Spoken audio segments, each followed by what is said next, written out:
The organ music was too loud for a room this small, and I remember thinking that was strange, thinking about acoustics instead of grief, because my mind had already learned the trick of running away from the thing in front of it.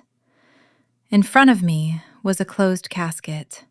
Closed because David had gone through the windshield of his own car on a dry road in clear weather with no other vehicle involved, and the coroner had used the word catastrophic in a tone that suggested he'd used it before and would use it again, and it would never stop meaning what it meant.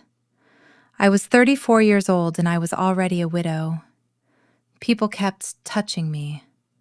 That's the part nobody tells you about the first funeral you ever have to survive as the main mourner. How many hands will land on your arm, your shoulder, the small of your back, as if grief were a fire that could be smothered by enough palms pressed against it. I stood in the receiving line at Whitfield & Sons Funeral Home. No relation. A coincidence David used to joke about. At least I'll die somewhere with my own name on the door. And I let 300 people tell me he was a good man, a brilliant man, gone too soon. I believed all three things. I still do. What I didn't believe, not yet, not in that moment, was that someone in that building had killed him. Claire! My sister-in-law's voice cut through the murmur like a blade wrapped in silk. Rebecca Ashworth Vance had David's same pale gray eyes and none of his warmth, and she moved through a crowd the way water moves through a crack, finding every weakness, filling every space. She kissed the air beside my cheek. You look like you haven't slept in a week. I haven't. You should eat something. Grant had the caterers set up a table in the East Room. You need to keep your strength up. She said it the way you'd say a line you'd rehearsed, and something about the phrase, keep your strength up, needled at the back of my skull, though I couldn't have told you why. Not then. Grant Ellery appeared at her shoulder a moment later, the way he always did, as though he were her shadow and not her late husband's best friend and business partner. He was tall, silver at the temples in that expensive, deliberate way, and he shook my hand with both of his, which is a thing men do when they want you to feel comforted, and also, I would later understand, when they want to know if your hands are shaking. Mine were. Claire, he said, low, warm, funeral appropriate. Whitfield Robotics isn't the same without him. None of us are. His eyes were kind. I want to be fair about that, even now, even after everything. His eyes were kind, and that was the whole problem with Grant Ellery. Kindness, worn like a coat that fit him too well to ever have been borrowed. Thank you, Grant. If you need anything, the estate, the board, any of it, you call me before you call the lawyers. David would have wanted that. I nodded because that's what you do, and I let the line move me forward the way a current moves a body that stops swimming. It was somewhere near the back of the chapel, past the guest book table with its cursive inked pages nobody would ever read again, that I felt a small hand close around two of my fingers. I looked down. She was maybe 7.5, in a navy dress a size too big for her, the kind of dress bought in a hurry by an adult who didn't know a child's size, with dark hair pulled back so tightly it looked painful. I didn't recognize her. I knew, roughly, every person invited to that funeral. I'd approved the guest list myself, sitting at my kitchen table 3 days earlier with a box of tissues and my mother-in-law reading names aloud from David's contact list in a flat, clinical voice, as if she were auditing an invoice. And this girl was not on it. Hi there, I said, crouching, because that seemed like the thing to do, because some animal part of my brain understood that a child's fear looks different from an adult's, quieter, more honest. Are you lost, sweetheart? Where's your mom? She glanced over her shoulder, toward the East Room, toward the caterers, toward Rebecca and Grant standing close together near the coffee urn, with their heads bent in a conversation that stopped the instant she noticed me noticing it. And then she looked back at me with an expression I will spend the rest of my life trying to describe accurately and never quite managing. It wasn't a child's expression, that was a thing. It was a grown woman's fear wearing a 7-year-old's face. "Don't drink anything they give you," she whispered. "Please. He got sick after he drank it too." My whole body went still. "Who did, honey? Who got sick?" "The man." Her eyes filled, fast, the way a child's eyes do, without the buildup an adult's have. "My mom's friend. He drank the tea and then he was sick and then he wasn't anything anymore." Her small hand tightened on my fingers, urgent now, and she leaned in close enough that I could smell peppermint gum and something else underneath it. Something like fear has its own smell, sour and electric. "They're going to give you tea too. I heard them say it. Please don't drink it." "Hazel!" A woman's voice, sharp with panic, cut across the hallway, and the girl, Hazel, flinched like she'd been struck. A woman in a gray coat, mid-30s, exhausted looking in the specific way of someone who has been running on adrenaline for days, hurried toward us and scooped the child up into her arms with the ferocity of someone retrieving something from a fire. "I am so sorry," the woman said to me, breathless, not meeting my eyes. "She wanders. She doesn't understand. I'm so sorry, ma'am. I have to go." "Wait," I said. "Please. Who are you? How did you know my husband?" But she was already moving, already gone, out through the side exit into the gray afternoon, the little girl's face turned back over the woman's shoulder to look at me the entire time, until the door swung shut and cut the two of them out of my sight, like a page torn from a book, mid-sentence. I stood in that hallway for a long moment, with my hand still curled around the ghost shape of the child's fingers, and the low hum of the funeral went on behind me. 300 voices telling 300 kind lies, and somewhere in the east room, a silver coffee urn was steaming, and I understood, with a clarity that felt less like a thought and more like a diagnosis, that I was not going to eat or drink one single thing in that building for the rest of the day.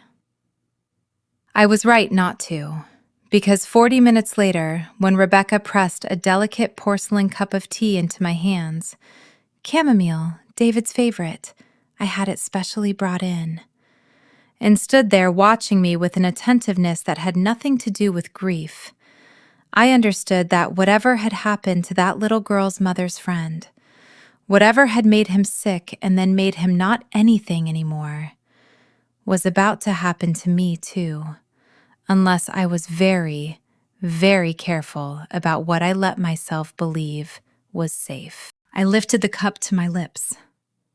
I did not drink.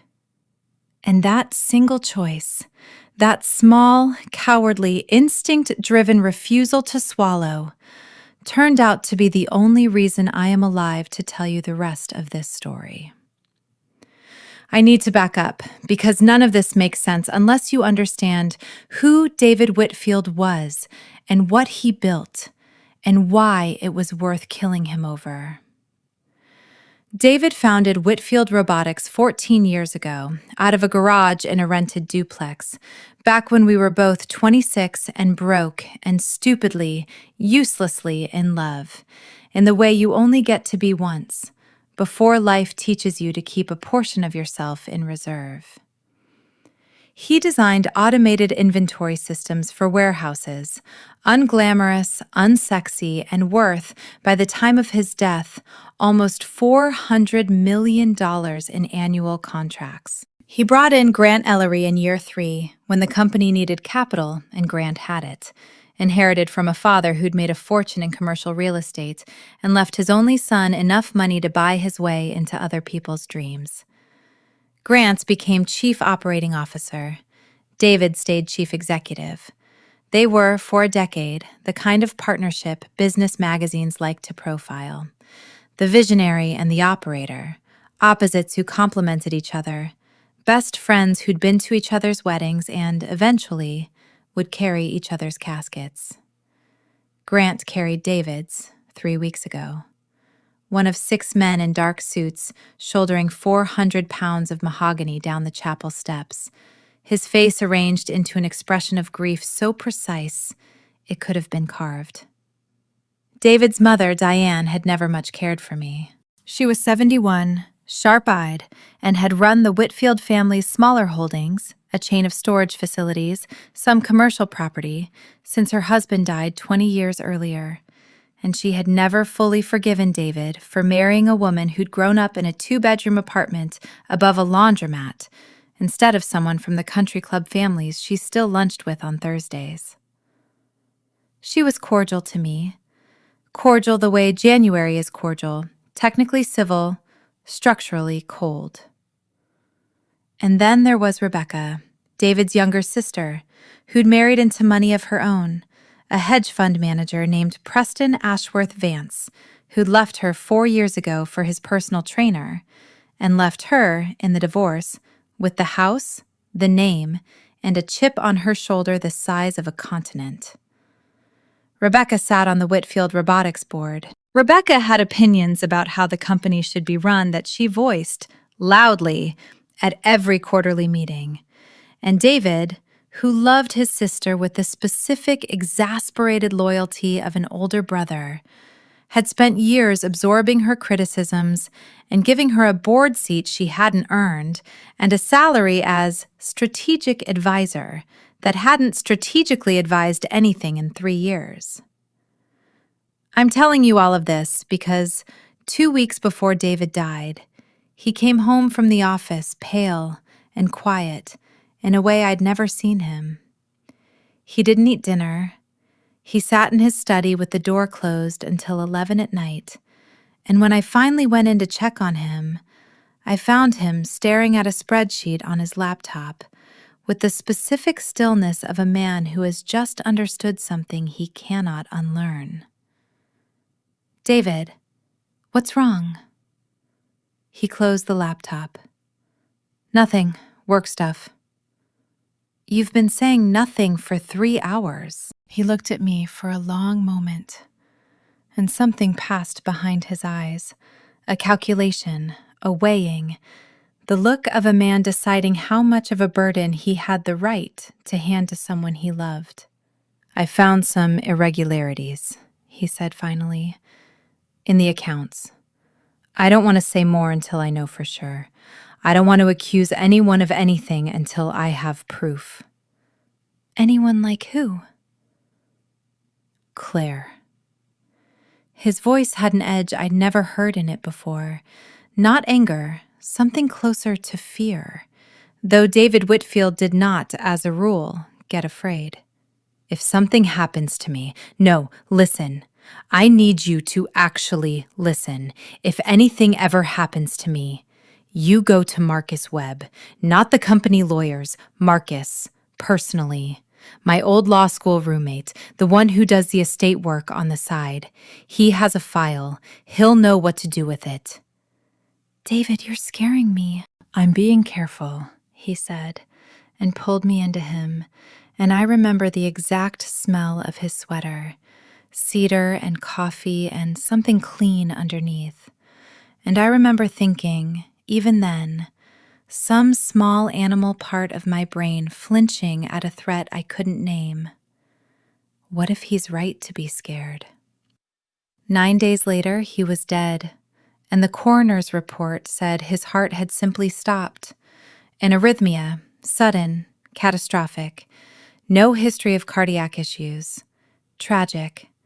These things happen to healthy men in their late 30s more often than people realize, the doctor told me, not unkindly, while I sat in a plastic chair under fluorescent lights and understood nothing except that the word healthy kept being used about a dead man as though it were a comfort instead of an accusation. I did not go to Marcus Webb. I was too shattered to remember he existed. Grief, I have learned, is not just sadness. It is a kind of amnesia, a fog that erases whole conversations, whole warnings, whole instructions from the people you loved most. And it wasn't until a 7-year-old girl in a too big navy dress grabbed my hand at David's funeral and told me not to drink the tea that the fog cracked. Just slightly, just enough for one sentence to come rushing back through the gap. If anything ever happens to me, you go to Marcus Webb. I left the reception that night without saying goodbye to anyone. I drove home in the dark with my hands shaking on the wheel, and I did not sleep. And at 6 the next morning, I called a number I hadn't dialed in 11 years. Marcus Webb's office was above a dry cleaner in a part of town David and I hadn't lived in for a decade. A walk-up with a hand-lettered sign and a receptionist who was also, I would learn, his wife. He was heavier than I remembered from the wedding photos, gray at the temples, and when he opened the door and saw my face, he didn't ask why I'd come. He just stepped back and let me in and locked the door behind us. "You look like hell, Claire." "David's dead." "I know. I was at the service. I stood in the back. I didn't think it was my place to." He stopped himself, rubbed a hand over his jaw. "Sit down. You want coffee? You look like you need coffee." "I need you to tell me about the file." Something shifted in his expression, a door closing behind his eyes, professional and immediate. "What file?" "Don't do that.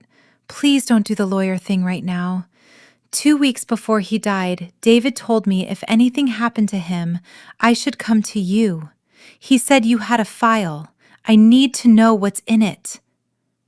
Marcus was quiet for a long moment, studying me the way you study someone you're trying to decide whether to trust with something dangerous. Then he stood, walked to a bookshelf, pulled out a hollowed-out copy of the Federal Rules of Evidence, an old lawyer's trick, hiding things in plain sight inside boring books nobody would ever open voluntarily, and withdrew a thick manila envelope.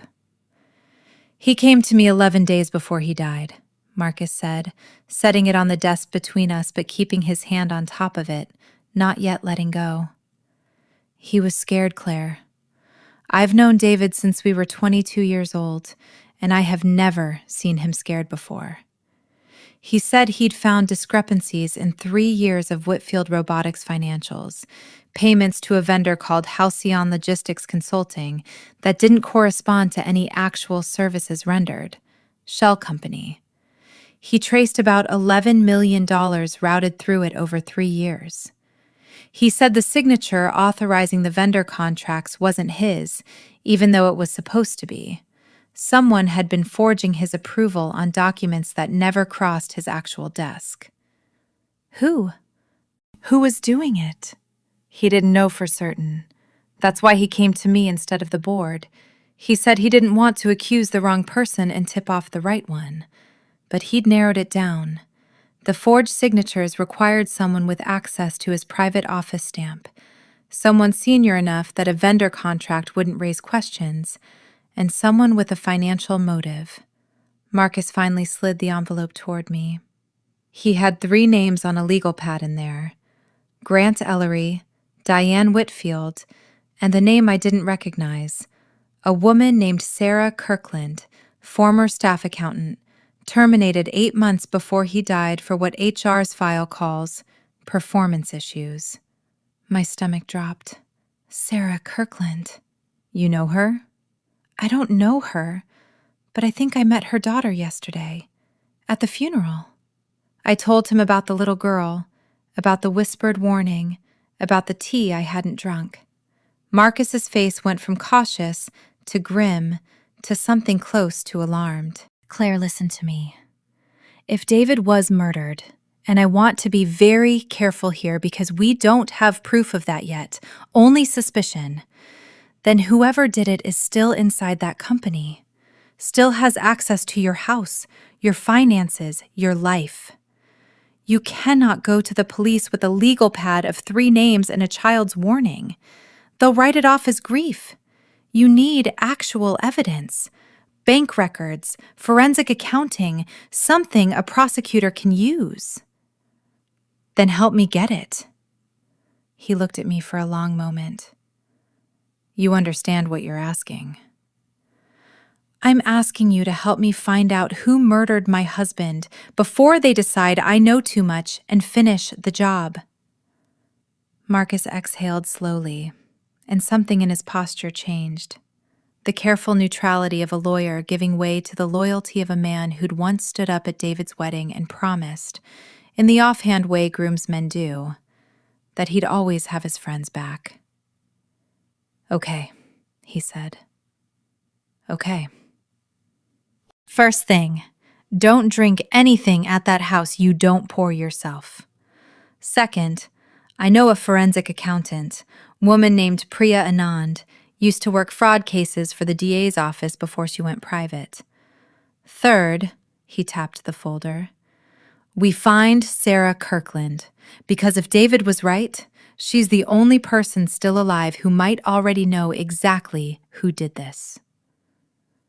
I didn't tell Marcus, not that day, about the second thing that had happened the night before, the thing I hadn't let myself fully look at yet, tucked into the back of my mind the way you tuck away a splinter you're too afraid to pull out. When I'd gotten home from the funeral reception, shaking, sick with adrenaline, I'd found my back door unlocked. Not broken, unlocked, the way it would be if someone had a key. Nothing had been taken, nothing that I could tell had been touched, except my prescription bottle of sleeping pills on the bathroom counter, which I was almost certain, not entirely, and that uncertainty would keep me awake for the next 3 nights, had held more pills in it that morning than it did that evening. Finding Sarah Kirkland took Marcus's investigator 4 days, and when we found her, I understood immediately why she'd fled the funeral hallway the way she had. Like a woman who had learned, recently and violently, that the ground could open up beneath her at any moment. She lived in a 2-bedroom apartment on the far side of the county, under her maiden name, in a building where the mailboxes were labeled with masking tape instead of engraved plates. When I knocked, I heard the deadbolt, the chain, the second deadbolt, 3 locks, for a ground-floor apartment in a quiet suburb, before the door opened 4 inches on the chain, and one wary brown eye looked out at me. I'm not selling anything, I said quickly. I'm not. My name is Claire Whitfield. Your daughter spoke to me at my husband's funeral. She told me not to drink the tea. The eye widened. The door closed. For a moment, I thought she'd bolted it again for good, and then I heard the chain slide, and the door opened the rest of the way, and Sarah Kirkland stood there in a cardigan 2 sizes too big, looking at me like I was either her salvation or her execution, and she genuinely could not tell which. You shouldn't be here, she said. If they see you here, please, 5 minutes. That's all I'm asking. She let me in. The apartment was small and clean and had the particular bareness of a home assembled in a hurry by someone who'd left most of her life behind somewhere else. Hazel was at the kitchen table coloring, and she looked up at me with recognition and something like relief, and I felt my throat close, because whatever had happened to this family, this little girl had risked something to warn a stranger. And children don't do that unless they've learned, somewhere, that adults dying quietly is a thing that happens to people they love. Go to your room, baby, Sarah said gently, and Hazel went, though not without one more long look at me over her shoulder. Tell me about the man she mentioned, I said once we were alone. The one who drank the tea. Sarah's hands were shaking around a mug of coffee she wasn't drinking. Daniel Reyes. He was, We'd been together almost 2 years. He worked in forensic accounting, contract work, and about 10 months ago, a friend at Whitfield Robotics brought him in to look at some vendor payments that didn't add up.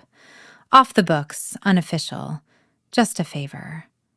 She swallowed. He found the Halcyon Logistics thing. Same as your husband did, months later, on his own. I don't think David even knew Daniel had already found it, because by the time David started digging, Daniel was already dead. What happened to him? Officially? Cardiac arrhythmia, sudden, no history. Healthy 34-year-old man, dead in his sleep. And the coroner ruled it natural causes because nobody thought to test for what actually killed him.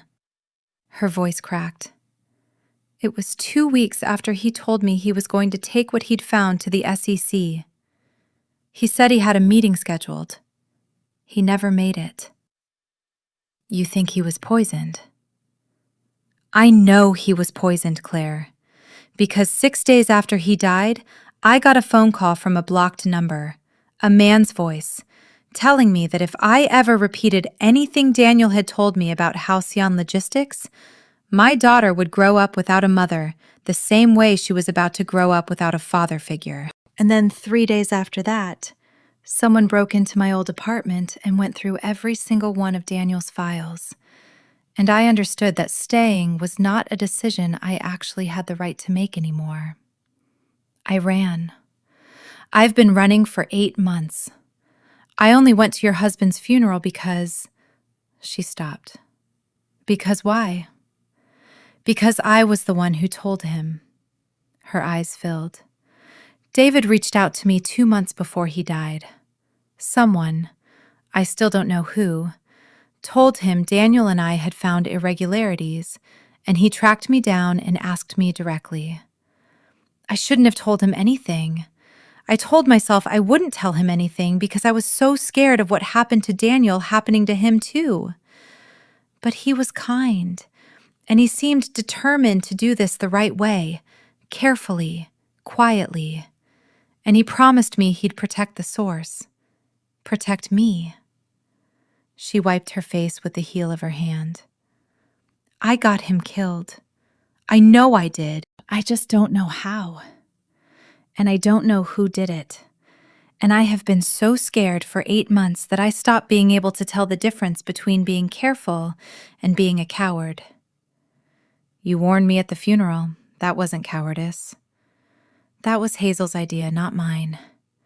A small wet laugh escaped her. She overheard me on the phone with a friend, saying I was worried something would happen to you too, that I should say something, and I said I couldn't, it was too dangerous. And she walked right up to you in that hallway before I could stop her. She's braver than I am.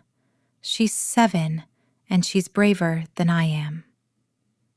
I reached across the small kitchen table and took Sarah Kirkland's shaking hand in both of mine. Then let's be brave together, I said, because I don't think either of us gets to be safe until we find out who did this. And I don't think we're going to be safe hiding from it either. Priya Anand worked out of a converted loft downtown that looked less like an accountant's office and more like the incident room of a television detective show. 3 monitors, a whiteboard already half covered in her small, precise handwriting, and a coffee maker that never seemed to stop running. Marcus had vouched for her with a single sentence. She found $41 million a hedge fund manager thought he'd hidden well enough to retire on, and then she testified against him without blinking. And after 20 minutes in her presence, I understood exactly why he trusted her. Halcyon Logistics Consulting, she said, spinning her monitor around so I could see it, was registered 14 months ago in Delaware, which tells you nothing on its own. Half the shell companies in America are registered in Delaware, but it shares a registered agent with 2 other entities, Brightline Holdings and Cormorant Advisory Group. Brightline Holdings, interestingly, owns 40% of a boutique real estate fund that also happens to be a passive investor in Ashworth family properties. She looked up at me. That's your sister-in-law's ex-husband's real estate business, though the divorce settlement 4 years ago apparently left Rebecca with an ongoing minority equity stake nobody bothered to disclose on the Whitfield Robotics Board conflict of interest forms. My stomach turned over. You're saying Rebecca did this? I'm saying Rebecca has an undisclosed financial thread running through one of the 3 shell companies your husband was investigating. And undisclosed threads are the first things I follow, not the last conclusions I draw.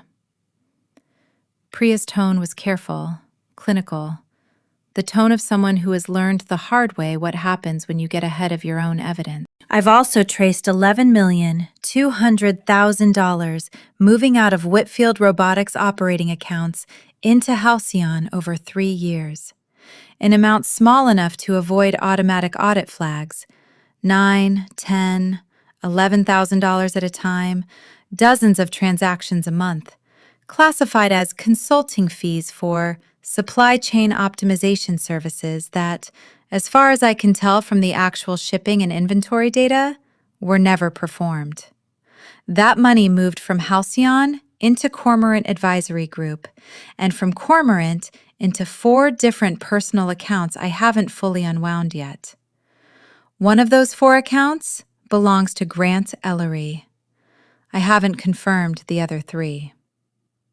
Could it be just Grant, working alone? Could be, but the forged authorization signatures on the original vendor contracts required someone with physical access to David's private office stamp, the embossed one, not the digital signature, the one that lives in a locked drawer in the executive suite that only 3 people had keys to. David, his executive assistant, a woman named Louise Pruitt, who's worked for the company 19 years and has an alibi for the day the earliest forged contract was stamped. She was in Chicago at a conference, verified by hotel and flight records. And a third key, issued 18 months ago, to Diane Whitfield when she began, quote, assisting with executive administration during a transitional period, which is a strange phrase for a mother assisting her adult son's company, and an even stranger one when you learn the transitional period in question never actually happened, according to 3 separate employees I've spoken with off the record. I sat back in the chair, feeling something cold settle into my chest. Not shock, exactly, because some part of me had already suspected Diane, had felt the January cold civility of her for 11 years, and wondered what it was actually hiding. Diane had a key to the stamp drawer. Diane had a key to the stamp drawer, Priya confirmed, and Diane has been, for the last 2 years, the sole trustee of a family trust that owns 9% of Whitfield Robotics voting shares, shares that, under the company's original bylaws, revert entirely to David's estate upon his death, unless a specific succession provision is triggered. I pulled the bylaws this morning. She turned to a second monitor. Here's the provision. If the CEO dies without a properly executed successor designation on file with the board, voting control of his personal shares, which is 31%, the largest single block, passes not to his spouse automatically, the way most people assume, but into a temporary board-administered trust for 90 days, pending a formal reading of any estate documents. During those 90 days, the board, which currently consists of Grant Ellery, Diane Whitfield, Rebecca Ashworth Vance, and 2 outside directors who, I'd bet my license, vote however Grant tells them to, has functional control of over 40% of the company. 90 days, I repeated slowly. David died 22 days ago. Priya's eyes met mine, steady and grave. You have 68 days left before whatever is on file with the board becomes irreversible, Claire. And somebody in that family has known that clock was running since before your husband's car ever left the road. I told Priya about the tea, She listened with the stillness of someone filing away a detail for later use, and then she asked me the question I'd been avoiding asking myself. Do you still have it? I did. I hadn't planned to keep it. In the chaos of the funeral, the porcelain cup Rebecca had pressed into my hands had simply ended up back on the buffet table when I set it down and walked away, untouched. And I would have assumed the caterers had washed it hours ago along with 200 other cups. But 3 days after the funeral, cleaning out a box of things my assistant had gathered from the venue, cards, a few flower arrangements too pretty to throw away, a stack of unopened sympathy casseroles, I'd found it. Someone, I still don't know who, had wrapped that single cup in a paper napkin and packed it separately from everything else, as if some instinct in whoever cleared that table had understood it mattered. I hadn't touched it since. I'd left it, napkin and all, in a cabinet I never opened, the way you leave a thing you're afraid to look at directly. I brought it to Priya's office the next morning in a sealed plastic bag, my hands unsteady the entire drive, and she sent it, along with a hair sample from David's brush that Marcus had quietly retrieved from our house before the estate's cleaning service could get to it, to an independent toxicology lab 2 states away, not the local hospital lab, not anywhere connected to the county coroner's office, which had already, disturbingly, been the one to sign off on David's death as natural causes with what Priya called unusual speed for a sudden cardiac death in a man under 40. The results took 11 days. I spent those 11 days learning to live 2 lives at once. In the first life, I was the grieving widow the world expected. I met with the estate lawyers. I let Rebecca take me to lunch and talk about David's memorial fund.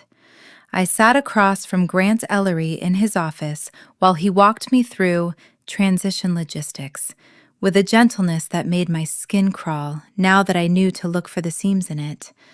And I said thank you, and I nodded, and I let them believe grief had made me soft and slow and easy to manage.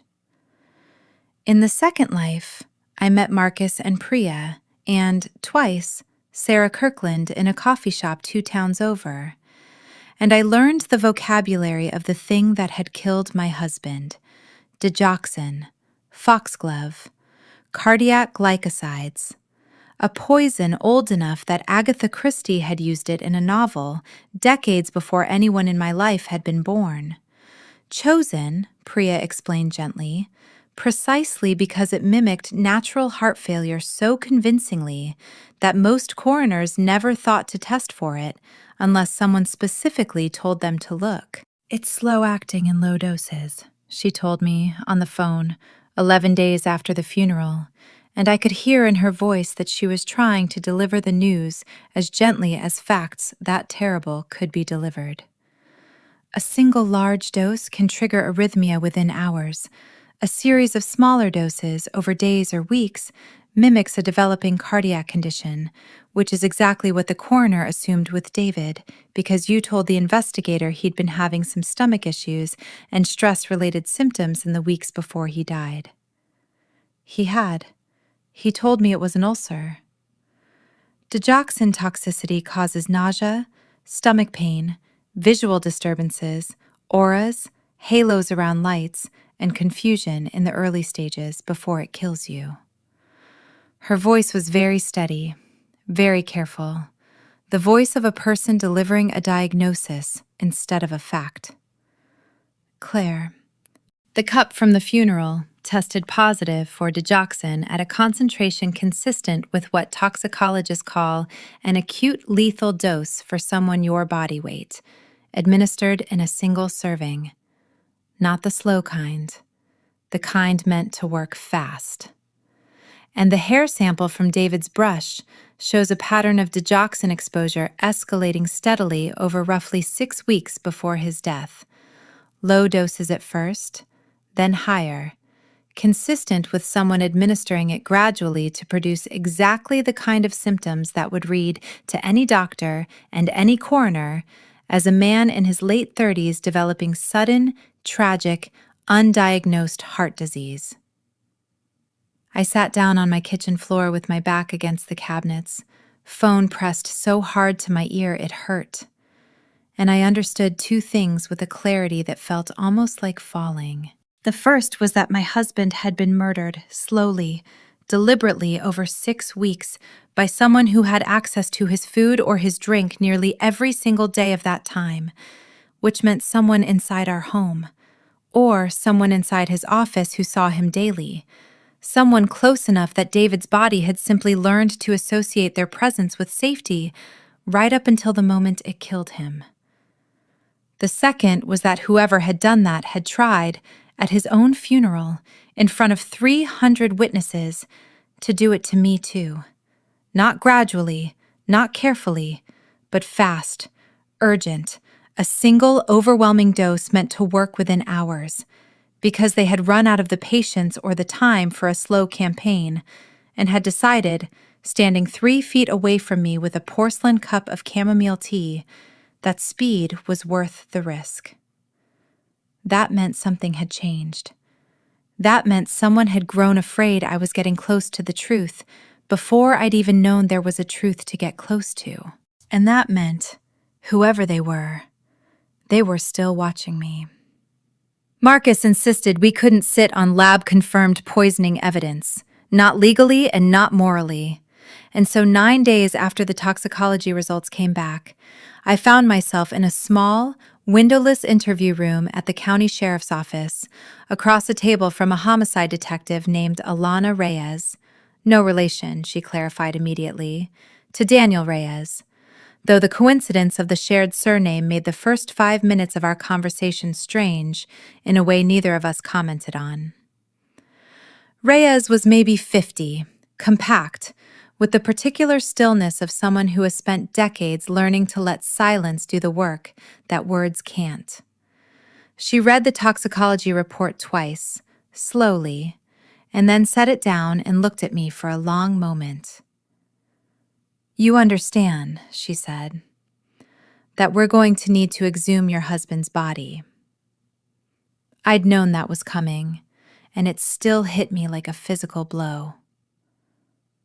Okay, and that from this moment forward, everyone in your husband's life, his mother, his sister, his business partner, his employees, becomes a person of interest, and that this investigation is going to take longer than you want it to and hurt more than you're braced for, because murder investigations involving wealth and family always do. She tapped the report. I also want to be honest with you about something, Mrs. Whitfield. A cardiac death ruled natural by a county coroner, reopened based on independent lab work commissioned by the grieving widow. The first thing a defense attorney is going to say, if this ever gets to trial, is that you had motive too. Inheritance, insurance, a troubled marriage if we find one, even if we don't. I need you to understand that clearing your husband's murder does not automatically clear you, and I need you to be prepared for the fact that for a while, you may be looked at just as hard as anyone else. I understand. Good, because I've already looked. This morning, before you sat down. Whitfield Robotics carries a $12 million key man life insurance policy on David, payable to the company, not to you. Standard for a founder CEO, doesn't touch you directly. Your husband's personal life insurance, separate from the company policy, is $2 million, payable to you as sole beneficiary. Unremarkable for a man of his income and net worth, and it was purchased 9 years ago, long before any of the events we're discussing. She slid the coroner's original report across the table. I'm not saying this to accuse you. I'm saying it because I want you to understand that when I start pulling threads on Grant Ellery and Diane Whitfield and Rebecca Ashworth Vance, I am also going to pull the thread on you. Quietly, thoroughly, and privately. And if you're hiding anything at all, This is the moment to tell me, because I would much rather hear it from you now than find it myself in week 6. I'm not hiding anything. My voice came out steadier than I felt. I loved my husband. I've spent the last 3 weeks learning who might have killed him instead of grieving him properly, because grieving him properly apparently isn't an option anyone's given me. Something in Reyes's expression softened, just fractionally. Not sympathy exactly, but the recognition of it, professional and brief. Then let's find out who took that option away from you. She pulled a legal pad toward her and clicked her pen. Start from the beginning. Everything. The little girl at the funeral, the tea, Sarah Kirkland, the forensic accountant, all of it. And Mrs. Whitfield, from this point forward, you don't go back to that house alone. You don't accept food or drink from anyone in that family. And if anyone in your husband's circle asks you directly whether you're investigating his death, you tell them you're too devastated to think about anything except grief. I need them relaxed. I need them comfortable. Comfortable people make mistakes, and scared people lawyer up and go quiet. And right now, comfortable is the only advantage we have. I spent the next 2 hours telling her everything, and by the time I left that windowless room, the sun had gone down outside without my noticing, and I understood that the woman I'd been for the first 34 years of my life, soft, trusting, the kind of person who believed grief was a private thing you were allowed to feel honestly, had died somewhere in that conversation, replaced by someone colder, more careful, and considerably more dangerous to the people who thought they'd already gotten away with it. I drove home that night and, for the first time since the funeral, I looked genuinely relieved when I pulled into my driveway and found it empty. Then I saw the note tucked under my windshield wiper, handwritten, unsigned. And I understood that whatever careful comfort Detective Reyes wanted me to project to the world, at least one person already knew exactly how uncomfortable I actually was. Stop asking questions, Claire. David didn't listen either. You don't want to end up where he did. Reyes didn't want me wearing a wire. She said it plainly, in the parking lot 2 days after the note appeared on my windshield, standing beside my car in the gray morning light with her coat collar turned up against the wind. It's not television, Mrs. Whitfield. Wires get discovered. People pat down grieving widows a lot less often than they pat down informants, which is exactly why it's tempting, and exactly why I'm telling you no. I did it anyway. I want to be honest about that, because everything that came afterward hinges on a decision I made against the advice of the one professional in my life whose job it was to keep me alive. Marcus helped me find a small private investigator with experience in domestic surveillance who fitted me with a device disguised as a simple pendant necklace. Nothing that would show on a pat-down, nothing that looked like anything except a woman still wearing the jewelry her dead husband had given her. Which, in a way I hadn't planned but didn't mind letting people believe, it also was. I wore it to dinner with Diane 3 nights later. She'd invited me to the house, the big house, the one David grew up in, white columns and a circular driveway, and a housekeeper named Rosa who'd worked there since before I met David, and who I liked more than I'd ever liked anyone else in that family, for what Diane called a chance to talk, just the two of us, mother to daughter. I said yes, because Reyes had told me to stay close, to stay visible, to let them believe grief had made me pliable and grateful for their attention. And because some smaller, angrier part of me wanted to look my husband's mother in the eye and see what, if anything, was actually there.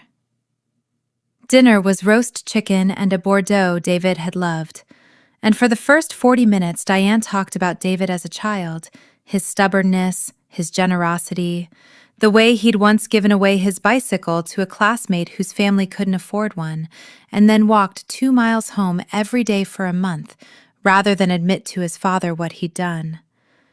And I found myself, despite everything, despite the pendant recording every word against my collarbone, crying real tears, because some of what she said was tender and true, and I had never once heard her speak about her son that way before. Then, over coffee, her tone shifted, subtle as a change in weather. "I know these last weeks have been unbearable," she said. "But I do want to raise something, gently, because it needs raising before the board meeting next month. The succession provision in David's bylaws, you're aware of it?" "Vaguely," I lied. "It reverts the trust to board administration for 90 days if there's no succession documentation on file. Grant and I have discussed it, and I think, given the strain you're under, it would be wisest for you to sign a temporary proxy allowing the board to vote your husband's shares during that window. Purely administrative, purely to keep the company stable while you grieve. Nothing changes ownership. You'd simply be delegating the voting authority temporarily, so you're not burdened with quarterly decisions during the worst period of your life." "That's very thoughtful," I said, and felt the pendant against my skin like a held breath. "Grant's drawn up the paperwork. I'd like you to look it over this week if you can. There's no rush, of course, well," a small, precise smile. "There is something of a rush legally, but nothing you need to worry about. We'll handle it." I signed nothing that night. I told her I needed to think, that my lawyer had advised me not to sign anything company-related while I was still processing, and I watched something flicker behind Diane Whitfield's pale eyes. Irritation. Quickly smoothed over. The irritation of a woman unused to being told no by someone she'd spent 11 years considering beneath her. I gave the recording to Reyes the next morning. She listened to it twice in silence, and when it ended, she looked at me with an expression that was equal parts approval and fury. "That was reckless," she said. "That was also useful. It's not enough on its own. Proxy paperwork isn't a confession, and we'll handle it isn't a crime. But it establishes motive and urgency, and it corroborates the 90-day timeline Priya found in the bylaws." She rubbed her eyes. "Do not do that again without me knowing, Claire. I mean that. If something had gone wrong in that house last night, I would not have known to come looking for you until it was far too late to matter." I promised her I wouldn't. I lied about that too, though I didn't know it yet. Didn't know that 4 days later, I would end up alone in Grant Ellery's office after hours, with the door locked from the inside and no one, not Reyes, not Marcus, not Priya, aware of exactly where I was. It wasn't planned, not the way it might sound. I'd gone to Whitfield Robotics that Thursday evening for a legitimate reason, collecting a box of David's personal items from his executive office, the last of them.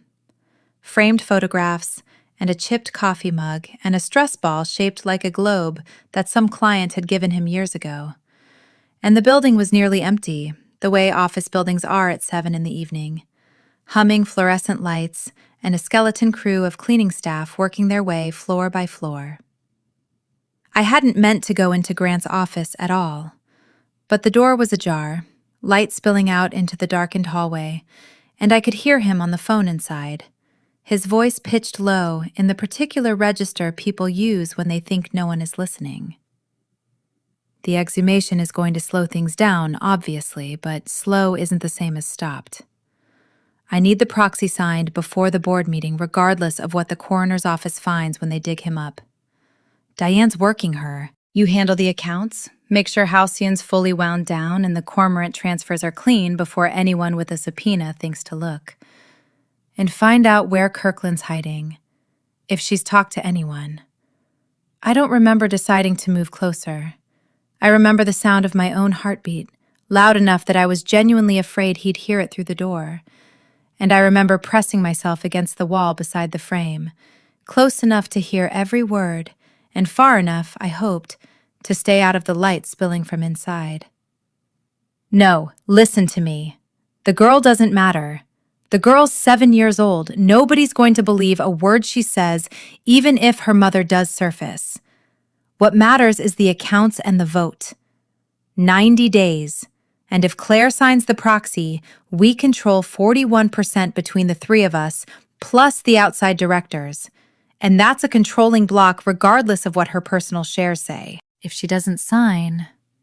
A pause, and something in his voice went flat, businesslike, terrifyingly casual. Then we're back to needing a different kind of solution, and frankly, I'd rather not. David was already more than I wanted to stomach. But I'm not going to let his widow undo 3 years of work because she got sentimental about a legal pad. I must have made some sound, a breath, a shift of weight, I still don't know what, because the voice inside stopped abruptly and I heard footsteps, and I had exactly enough time to duck into the darkened conference room 3 doors down and press myself flat against the wall beside a bank of windows before Grant Ellery's office door opened fully and he stepped out into the hallway, phone still in hand, scanning the corridor with the alert, predatory stillness of a man checking for exactly the kind of threat I currently was. He didn't find me. He stood there for almost a full minute, I counted, silently, my back against cool glass, my pulse hammering in my ears loud enough that I was certain, irrationally, that he could hear it from 30 feet away. And then he exhaled, said something into the phone I couldn't make out, and went back into his office, and I heard the door click shut. I did not go back for the box of David's things that night. I left through the parking garage stairwell instead of the elevator, and I sat in my car in the dark for 11 minutes before my hands were steady enough to drive. And somewhere in the middle of that 11 minutes, I understood, with a cold clarity that felt almost like relief after 3 weeks of uncertainty, that I finally knew, beyond any reasonable doubt, who had murdered my husband. What I still didn't know, what I wouldn't know for another 9 days until the night everything finally came apart, was that David was already more than I wanted to stomach, was not, as I'd assumed in that terrified, adrenaline-flooded moment, an admission that Grant Ellery had acted alone. It was, I would later understand, a confession that he'd been ordered to do it, and that the person giving those orders was someone I had trusted, without question, for 11 years.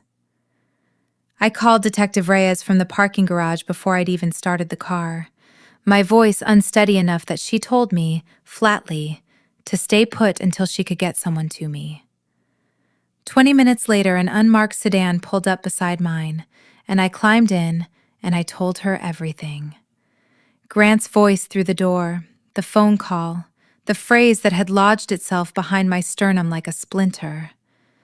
David was already more than I wanted to stomach. Reyes was quiet for a long moment, turning something over in her mind. You didn't record it. I didn't have the pendant. I only wear it when I've planned to. Then legally, this is you, alone, reporting overheard hearsay. And it's not admissible on its own, and it's not enough for an arrest. She saw my face fall and softened marginally. It is, however, exactly the kind of thing that gets a judge to sign off on a wiretap warrant for Grant Ellery's business line, which is 100 times more valuable than another homemade recording, because it's clean, it's legal, and defense attorneys can't touch it in court the way they can pick apart evidence gathered by a grieving widow with a pendant camera. She started the car. We're also going to move up the exhumation. I've been sitting on the order for procedural reasons, but I don't like the timeline you just handed me. 90 days, the vote, someone talking about needing a different kind of solution if you don't sign paperwork. That tells me they're not planning to wait. The exhumation happened 6 days later, quiet and clinical, and one of the worst mornings of my entire life. Standing at a distance behind police tape while men in county coroner jackets did something I could not make myself watch directly. And 3 days after that, the full toxicology report confirmed exactly what the independent lab's hair sample analysis had already told us. David Whitfield had died of acute digoxin toxicity, administered over a period of approximately 6 weeks in a pattern entirely inconsistent with natural cardiac disease and entirely consistent with deliberate escalating poisoning. It was, at last, officially, legally, undeniably, a murder. The wiretap on Grant's business line went active the same week, and for 11 days I lived in a strange, suspended state, going through the motions of my old life, attending a company memorial events I could barely stomach standing through, accepting Diane's condolence calls with a steadiness that felt, each time, like performing a part in a play I hadn't auditioned for. While somewhere in a windowless room at the sheriff's department, a team of investigators listened to hours of Grant Ellery's phone calls, waiting for him to say the wrong thing to the wrong person. He did, eventually, though not, as it turned out, to Diane, and not about David at all, but about me. "She's not signing," I heard, later, in the recording Reyes eventually played for me. Grant's voice tight with an anger I'd never once seen him show in 11 years of dinners and holidays and boardroom pleasantries.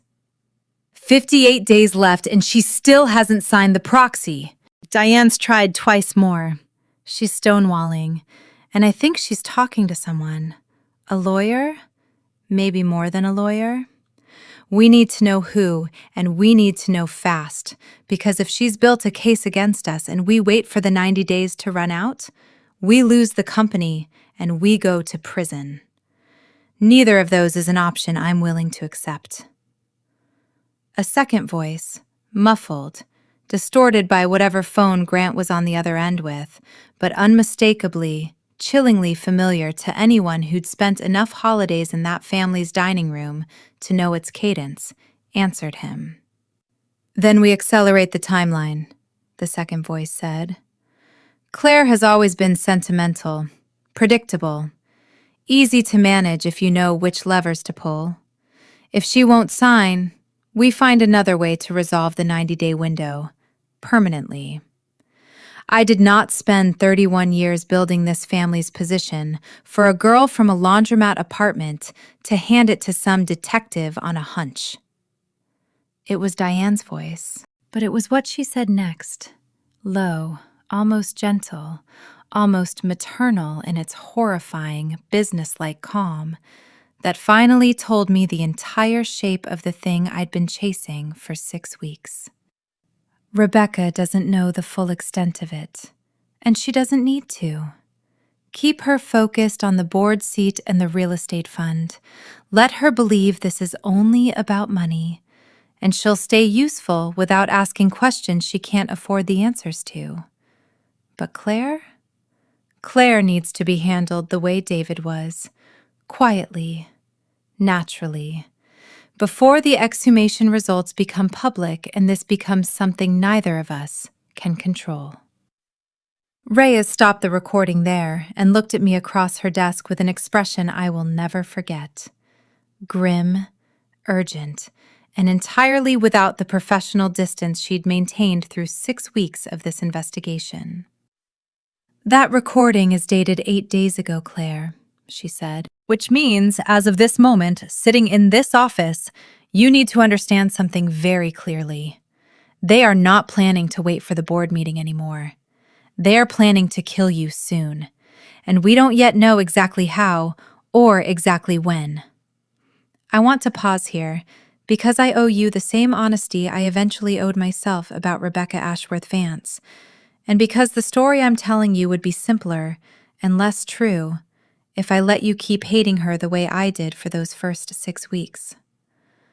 2 days after Reyes played me that recording, Rebecca showed up at my house unannounced at 9 in the evening in a state I had never once seen her in. Hair unbrushed, mascara tracked down her face, hands shaking so badly that when I opened the door, she nearly dropped the bottle of wine she'd apparently brought as some kind of pretext for the visit. "I need to talk to you," she said. "And I need you to not call the police until you hear me out, because I think, Claire, I think something is very wrong, and I don't know who else to say this to." I let her in. Reyes had told me in no uncertain terms not to be alone with anyone connected to the case, and I broke that instruction within the hour. But I want you to understand why. Some instinct in me, watching Rebecca sob into my kitchen table, recognized something I hadn't let myself consider until that moment. Fear that specific, that unguarded, is very hard to fake. "Grant's been asking me strange questions," she said, once she'd stopped crying long enough to speak clearly. "About your finances. About whether you've been seeing a lawyer outside the estate firm. 2 weeks ago, he asked me, very casually, whether I still had a key to your house from when I used to water your plants when you and David traveled. And I told him I didn't even remember if I still had it. And he said, and I quote, 'Find out. It might matter soon.'" She wiped her face with the heel of her hand. "I didn't think anything of it. I've spent so many years thinking Grant was just controlling, ambitious, the kind of man who needs to know everything about everyone around him. And I told myself that's all it was. And then last week I overheard him on the phone with my mother, and they were talking about David's death like it was a project, Claire. Like it was something they'd managed, rather than something that happened. And I have been sick to my stomach for 6 days because I don't know if what I heard means what I'm afraid it means. And I am too scared to ask either of them directly." "What exactly did you hear?" My mother said, "The exhumation changes nothing if the accounts are clean." And Grant said something about needing more time before, quote, "we can safely resolve the Claire situation." And I told myself for 4 days that I'd misheard, that resolve the Claire situation meant the proxy paperwork, the board vote. And then last night, I couldn't sleep.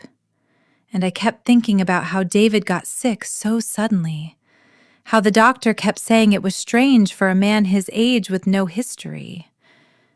And I thought about our mother's key to the executive stamp drawer, which she's never once needed for anything in 18 years of helping with administration.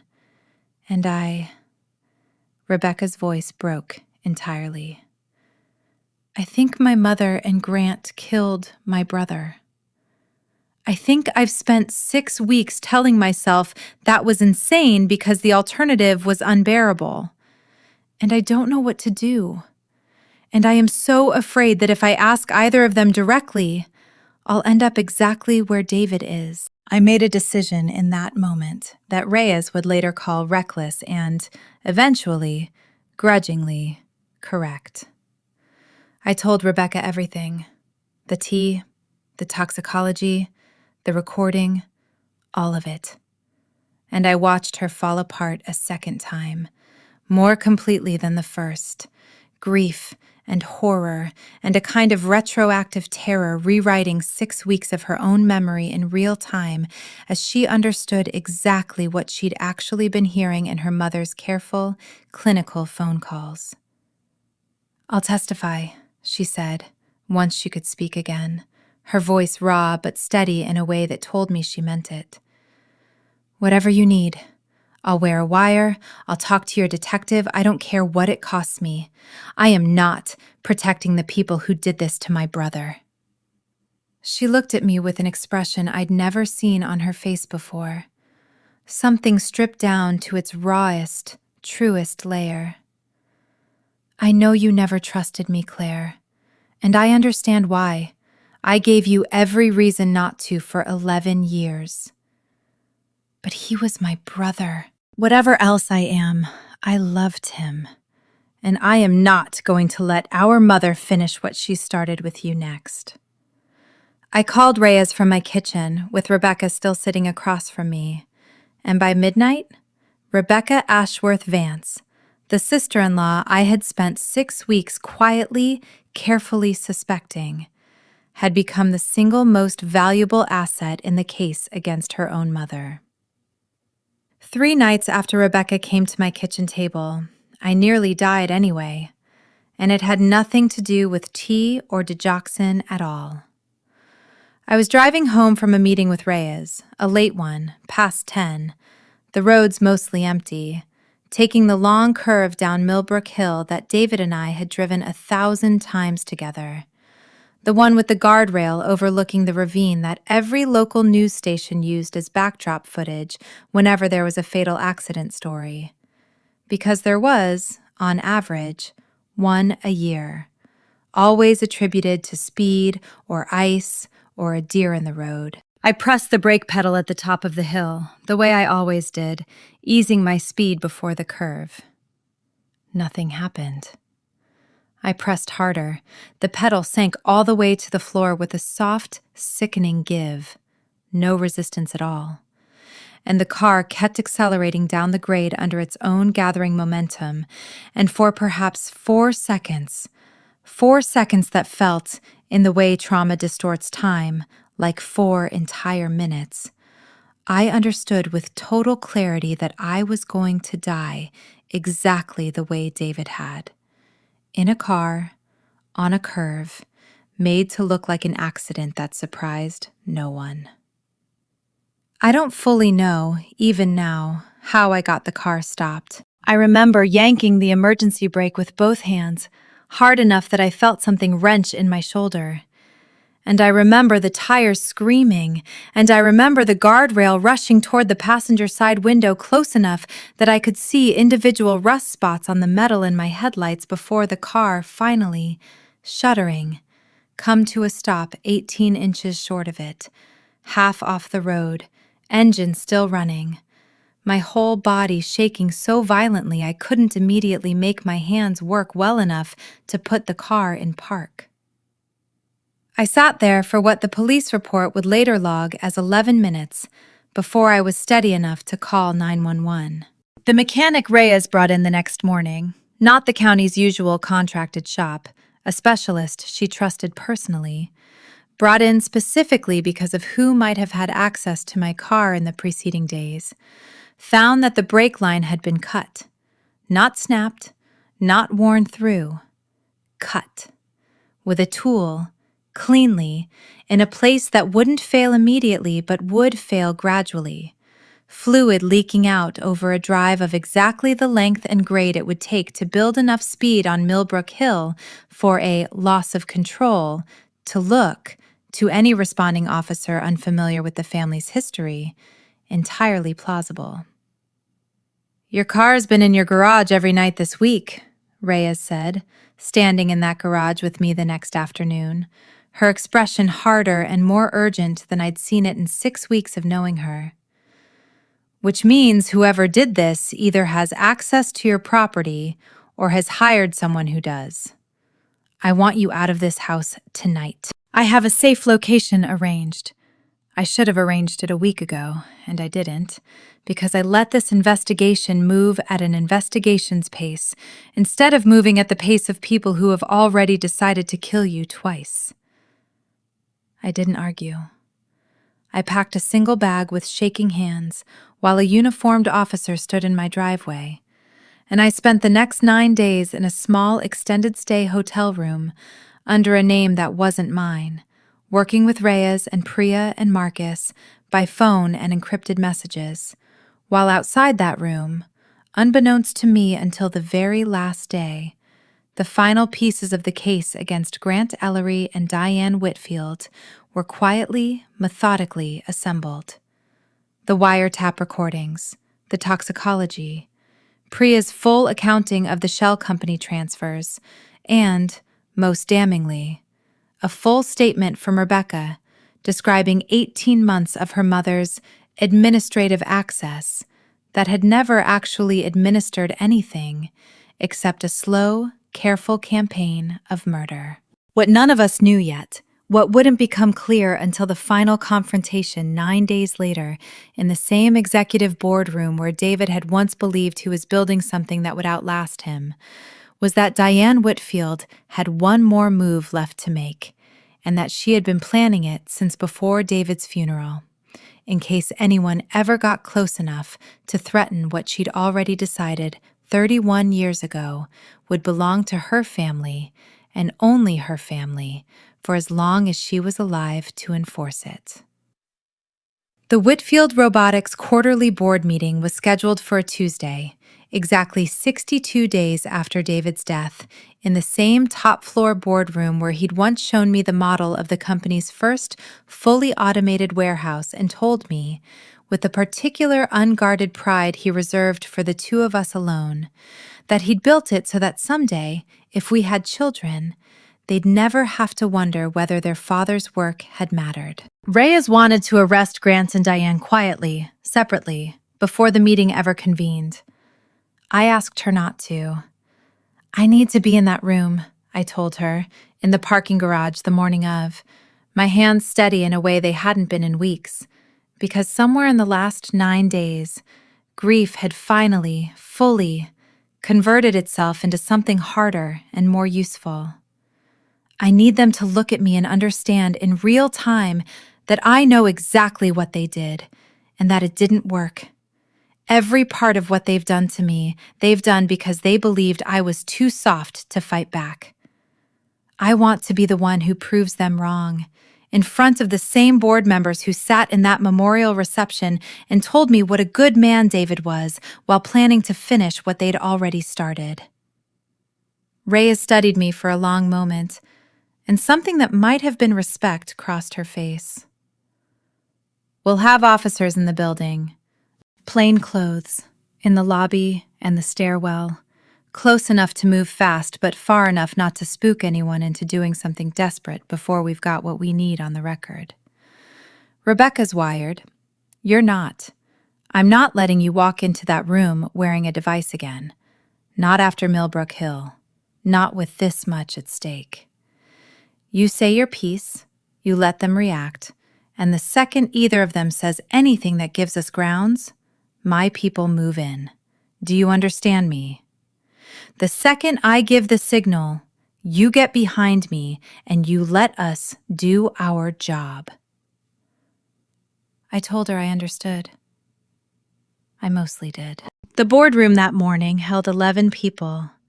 Grant at the head of the table where he'd begun in the last 8 weeks to sit with an ease that told me exactly how confident he'd become that this outcome was already secured.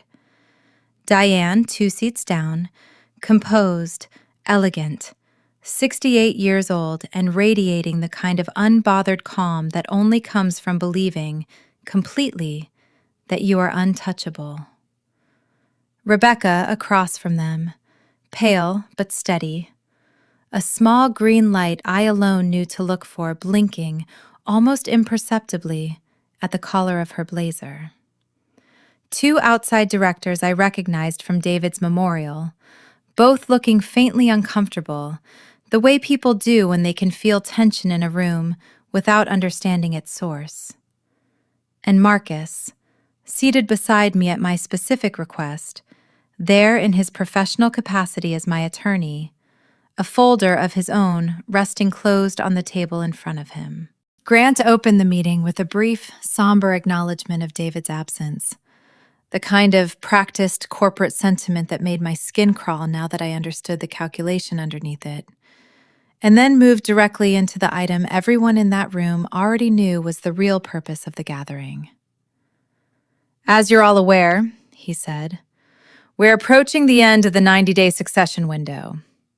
I'd like to propose that the board formally move to extend temporary voting administration of Mr. Whitfield's shares for an additional 90 days, given the ongoing... A brief, practiced pause, grief made into punctuation. complications surrounding the investigation into his death, to ensure stability for the company during what is obviously a difficult period for the family. I have a different proposal, I said. Every head in that room turned toward me, and I felt, for the first time in 8 weeks, something that wasn't fear at all. I'd like the board to hear directly from Detective Alana Reyes of the County Sheriff's Department, who has evidence relevant to David's death that I believe changes the nature of everything currently on this agenda. I kept my voice level, watching Grant's expression shift from confusion to something colder as the door at the far end of the boardroom opened and Reyes walked in, flanked by 2 officers in plain clothes whose badges were visible only to those close enough to see them, clipped to their belts. Including evidence that David's death was not a natural cardiac event at all, but a homicide, carried out over 6 weeks through the administration of digoxin poisoning, and evidence gathered over the last several weeks identifying exactly who administered it. Diane Whitfield did not move, did not gasp, did not flinch, did not so much as blink. And it was that stillness, more than anything Grant did in the next 30 seconds, that told me, with total certainty, that I was finally looking at the person who had actually run this from the very beginning. Grant Ellery was the one who broke first, which surprised no one who'd spent the last 8 weeks learning exactly how much steel actually ran through Diane Whitfield's spine compared to his. "This is absurd," he said, standing so fast his chair rolled back and struck the credenza behind him. "Digoxin, that's... Claire, I understand you're grieving. I understand the exhumation must have been traumatic, but grief does not entitle you to accuse people of murder in a board meeting without a shred of... We have a wiretap warrant covering your business line for the last 3 weeks, Mr. Ellery," Reyes said, her voice flat and procedural, the voice of someone who has done this exact things 100 times and finds no particular satisfaction in doing it again. "We have a recorded conversation in which you discuss needing to, quote, resolve the Claire situation before the 90-day window closes. We have a forensic accounting trail showing $11.2 million diverted from Whitfield Robotics through a shell company called Halcyon Logistics Consulting into accounts under your control and under the control of Diane Whitfield. We have toxicology confirming a 6-week pattern of digoxin administration consistent with someone who had regular, trusted access to David Whitfield's food and drink, someone he saw daily, someone whose presence in his home and office would never once have raised his guard. That could be anyone. We have a sworn statement from Rebecca Ashworth Vance," Reyes continued, unmoved, describing a conversation in which Diane Whitfield discussed the need to, and I'm quoting directly from a recording Ms. Ashworth Vance made 3 days ago, "handle Claire the way we handled David, quietly, before this becomes something we can't control." She let that settle across the room, watching every face at that table absorb it, before she added, quieter, "And we have a cut brake line on Claire Whitfield's vehicle, examined by an independent forensic mechanic, consistent with deliberate tampering by someone with knowledge of and access to her vehicle in the days before an attempted murder that very nearly succeeded on Millbrook Hill 9 days ago." The room had gone completely silent.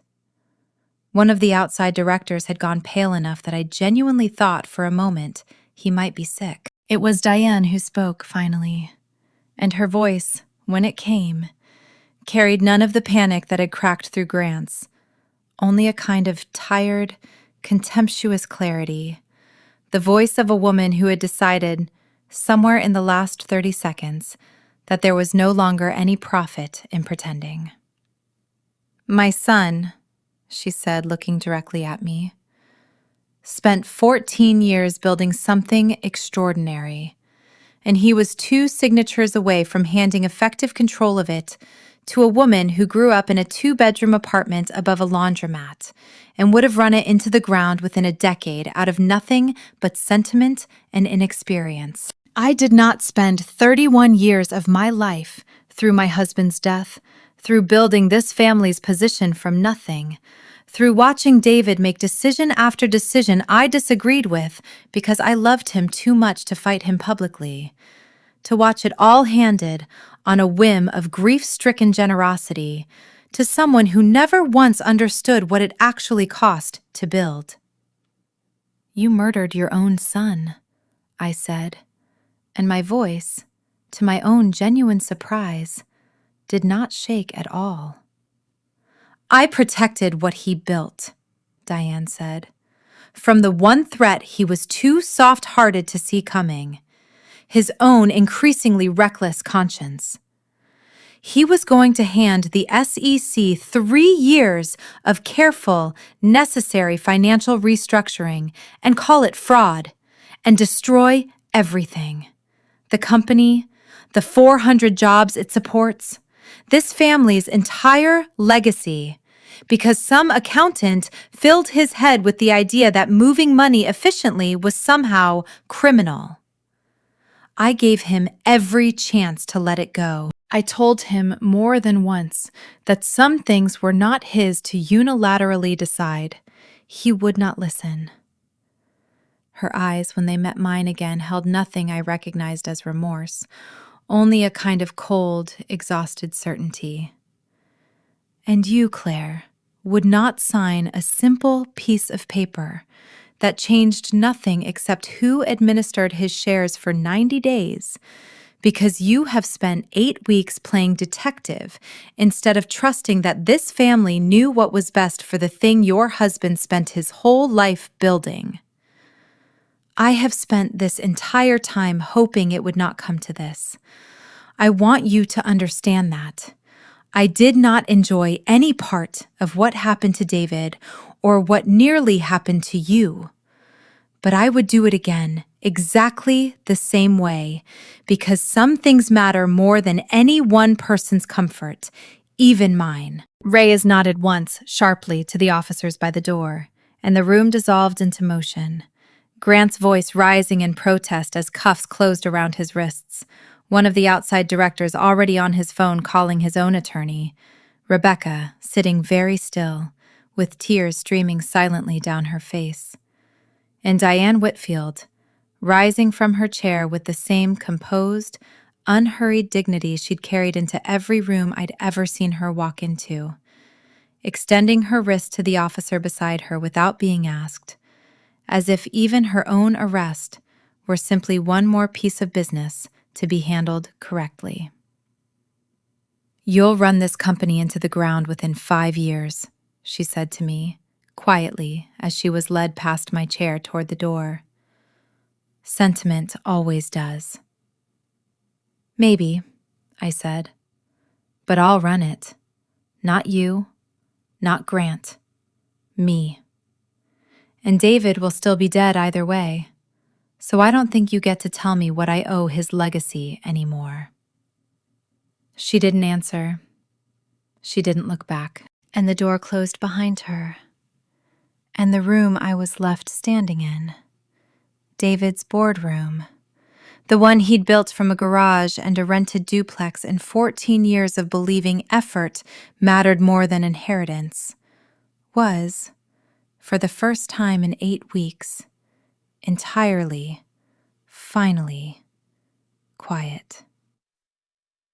There is a particular kind of exhaustion that comes after you've been proven right about something you spent months hoping, against all evidence, that you were wrong about. I felt it in my knees first, standing in that boardroom watching the door close behind Diane Whitfield. A physical buckling I had to fight against with my hand flat on the table to keep myself upright.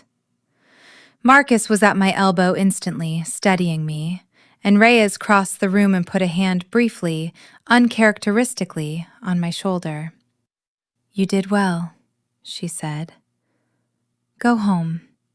Not your home, the safe location, until we finished processing the scene and confirmed there's no one else in the family's orbit who might do something desperate now that Diane and Grant are in custody. I'll call you tonight. I didn't go to the safe location. I went instead to Sarah Kirkland's apartment, because somewhere in the drive there, I understood that the first thing I wanted to do with the truth was hand it directly to the person who'd risked the most to help me find it. Hazel opened the door before Sarah could stop her, a habit, I would learn, that Sarah had been trying and failing to break in her for 8 months of hiding. The instinct of a child who has learned that sometimes the person on the other side of a door is bringing news, not danger. And she looked up at me with an expression of such open, searching hope that I had to crouch down to her level before I could even find my voice. They caught them, I told her. The people who hurt your mom's friend. And my husband. They can't hurt anyone else now. Hazel didn't say anything for a moment. Then she threw both arms around my neck, fierce and sudden, the way only children hug, without any of the careful restraint adults learn to layer over their relief. And over her shoulder, I watched Sarah Kirkland sink slowly onto her own doorstep and put her face in her hands and sob in a way I understood completely. Because I had spent the last 8 weeks learning exactly what it feels like when a fear you have carried every single day finally sets you down. You're safe, I told them both, and meant it in a way I hadn't been able to mean anything in a very long time. You can stop running. You can use your real name again. Daniel's death is going to be reopened as a homicide. Reyes is already coordinating with the DA's office on it, and there's going to be a trial, and you might have to testify. But you will never again have to wonder whether the people who did this are still out there looking for you. Because they're not out there anymore. They're never going to be out there again. Sarah looked up at me, her face wrecked and open, and, for the first time since I'd met her, unguarded. Daniel would have liked you, she said. He liked people who didn't give up on things. He used to say that about accounting, actually, which used to drive me crazy. He'd say, "Nobody becomes a forensic accountant because they enjoy spreadsheets, Sarah. They become one because somewhere, deep down, they can't stand watching someone get away with something." A wet, disbelieving laugh escaped her. I think he'd have liked that you couldn't stand it either. I stayed at that apartment until well past dark, sitting on a second-hand couch while Hazel showed me every single one of her drawings, dozens of them, taped to her bedroom wall in careful, uneven rows. And I noticed, without saying anything about it, that several of them were of a man I didn't recognize. Tall, smiling, drawn always with a briefcase and always, in every single picture, holding a small child's hand. "That's my dad," Hazel told me, matter of fact.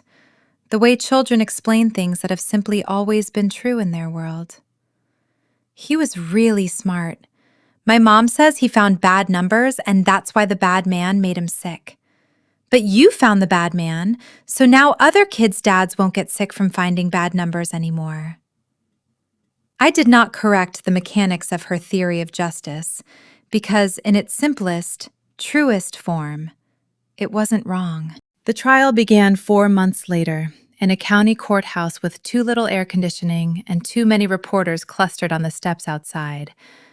Whitfield Robotics was, by then, a large enough regional employer that the case had picked up genuine local media attention, and I learned, over the 6 weeks the proceedings lasted, an entirely new kind of exhaustion. The particular grind of sitting in a gallery day after day, listening to attorneys narrate the worst 8 weeks of your life in the flattened, procedural language of exhibits and objections and sidebar conferences. Grant Ellery took a plea deal in the second week, once his attorneys understood exactly how thoroughly Priya's forensic accounting trail and the wiretap recordings had boxed him in. 22 years, with the possibility of parole after 14, in exchange for testifying against Diane and providing full cooperation on the remaining unwound shell company transfers, which ultimately helped the DA's office recover almost $9 of the $11 million diverted from the company, funds that were returned over the following year to Whitfield Robotics operating accounts under a restructuring plan I oversaw personally. Diane did not take a plea deal. She sat through the entire 6 weeks with the same composed, unbothered dignity she'd carried into every room of her life. And when the prosecution called Rebecca to testify against her own mother, I watched Diane's face for any flicker of the tenderness she'd shown me once, over roast chicken and a bottle of David's favorite Bordeaux, telling stories about a boy who'd given away his bicycle rather than admit a kindness to his own father. There was none. There was only the same cold, patient calculation, watching her daughter describe, in a steady voice that broke only twice, the recorded conversation that had ultimately sealed her own mother's conviction. I testified on the 9th day. I described the little girl in the too big navy dress, the porcelain cup of chamomile tea I hadn't drunk, the hallway smelling of lavender and mothballs and fear. I described, 9 days later, standing outside a locked office door, hearing a man discuss my murder in the same flat, business-like tone he might have used to discuss a quarterly budget. I described Millbrook Hill, the brake pedals sinking to the floor, the 4 seconds I genuinely believed would be my last. Diane's attorney, on cross-examination, asked me a single pointed question. The one I understood, even as he asked it, was the entire architecture of their defense.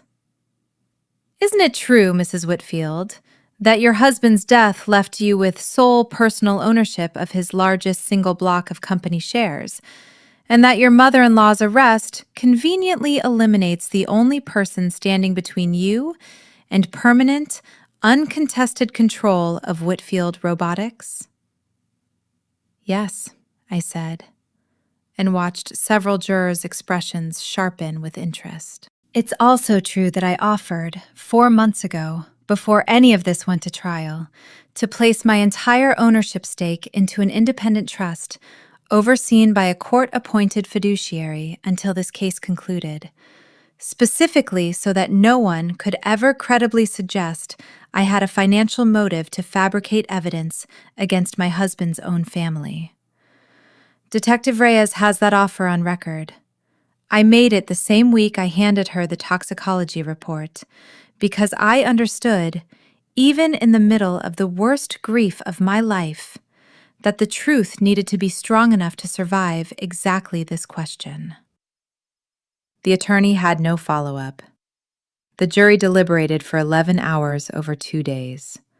When the foreperson stood to read the verdict, guilty on all counts, conspiracy to commit murder, first-degree murder in David's death, attempted murder in mine, grand larceny, racketeering, Diane Whitfield's expression did not change at all. She simply turned, once, to look at me across the gallery, and I met her eyes and did not look away, and something passed between us in that moment that had nothing left of family in it at all, only the plain, final understanding of 2 people who had spent months fighting a war, and now, at last, both knew exactly who had won it.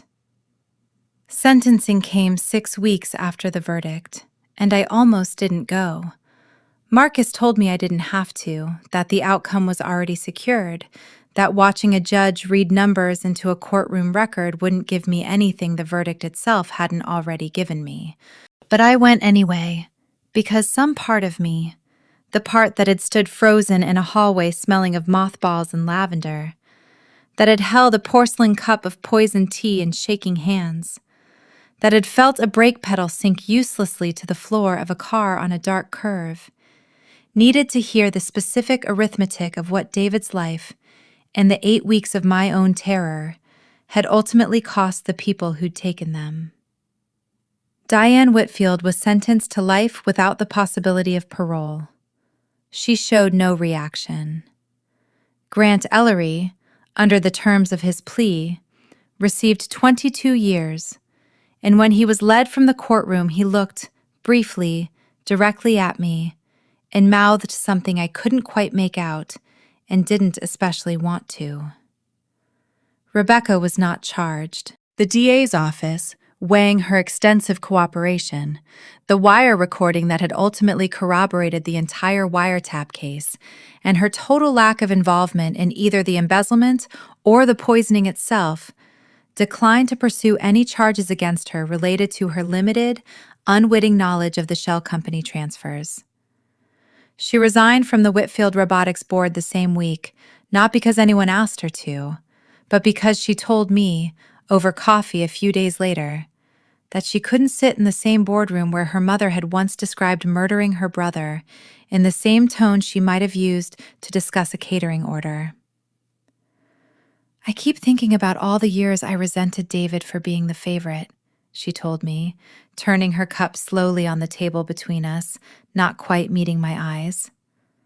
Forgetting the company, forgetting our father's approval, forgetting everything I thought I deserved just as much as he did. And the whole time, I never once considered that maybe he was the favorite because he was the one who actually deserved it. Because he built something honest, and I spent 30 years resenting him for it, instead of asking myself why I never tried to build anything of my own. "You helped save my life, Rebecca. Twice, if you count what your testimony did at trial. That's not nothing. That's not a small thing to have done. It's not enough to undo what I let myself not notice for 18 years, though. My mother had a key to that stamp drawer for 18 months before David ever found the first forged signature, and I never once asked why she needed it, because asking would have meant admitting I'd rather not know." She finally looked up at me, her eyes red-rimmed but steady. "I'm not asking you to forgive me for that. I don't think I've earned it, and I don't think I will for a long time, maybe ever. I just wanted you to know that I understand exactly what my not asking cost you, and it's going to sit with me for the rest of my life, whether or not you ever tell me it's okay." I didn't tell her it was okay because it wasn't. Not entirely, not yet. But I reached across the table and took her hand the same way I'd once taken Sarah Kirkland's shaking hand across a different kitchen table. And I told her the only true thing I had left to offer. "You chose to tell the truth when it would have been easier not to. That has to count for something, even if it doesn't count for everything. I'm not ready to say we're family again in the way we used to pretend we were. But I don't hate you, Rebecca.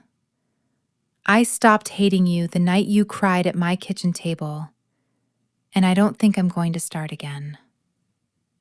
It wasn't forgiveness. It was something smaller and more honest than that.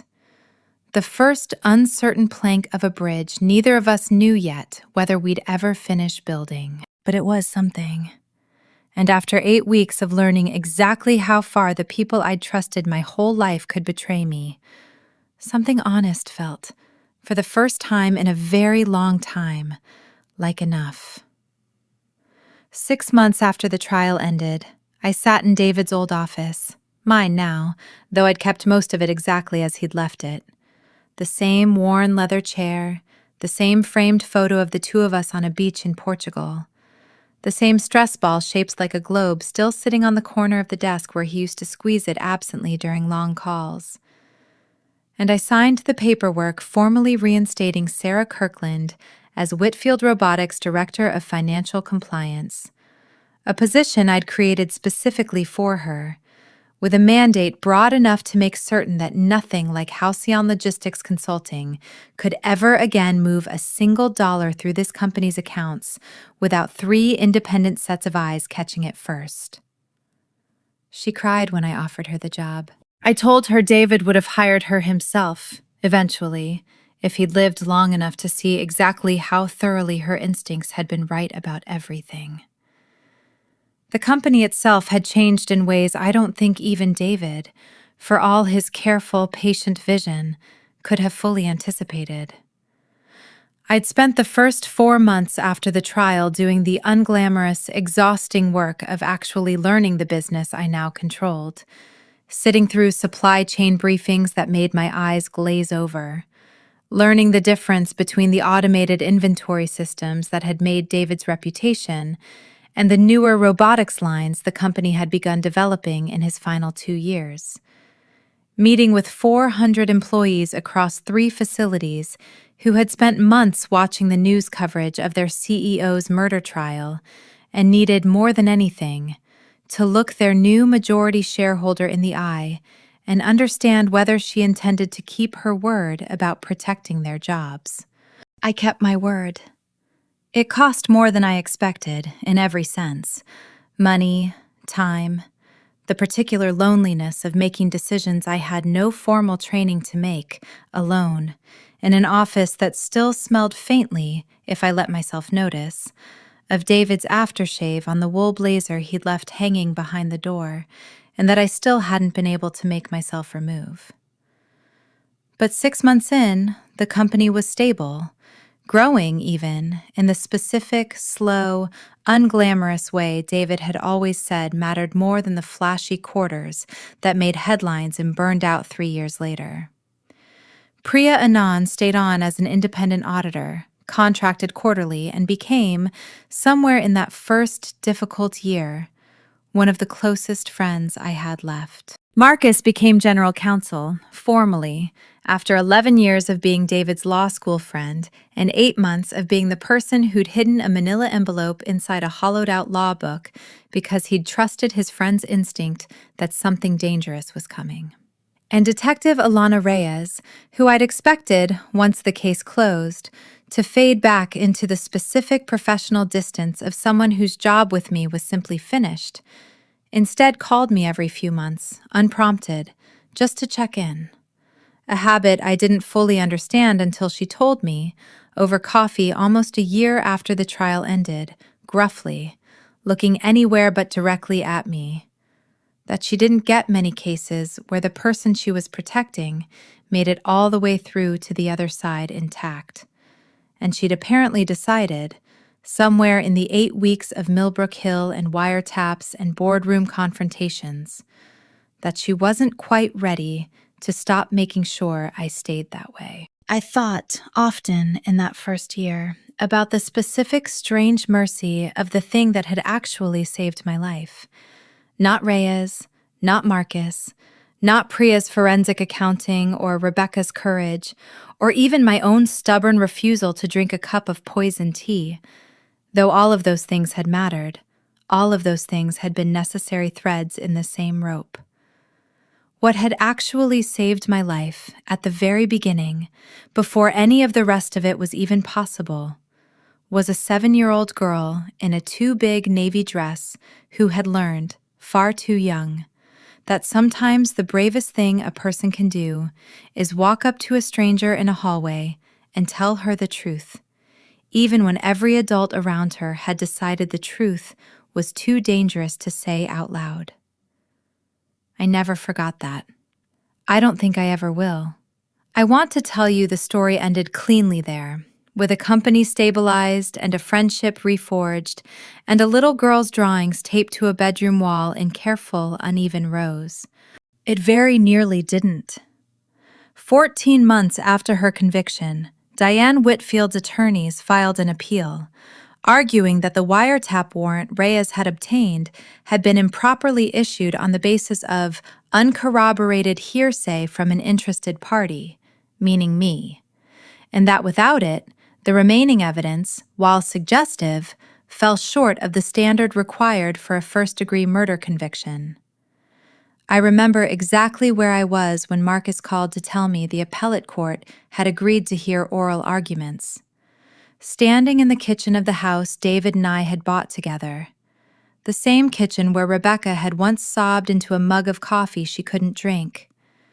And I remember the floor tilting slightly under my feet, the specific vertigo of discovering that something you believed was finally, permanently finished might not be finished at all. "It's a long shot," Marcus told me, though I could hear in his voice that he wasn't entirely certain of that himself.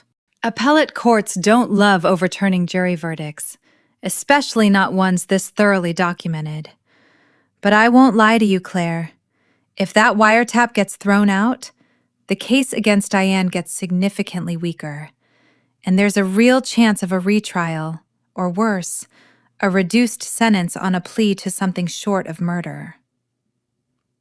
The oral arguments took place on a gray Tuesday morning, 9 weeks later, in a courtroom smaller and quieter than the one where the original trial had unfolded.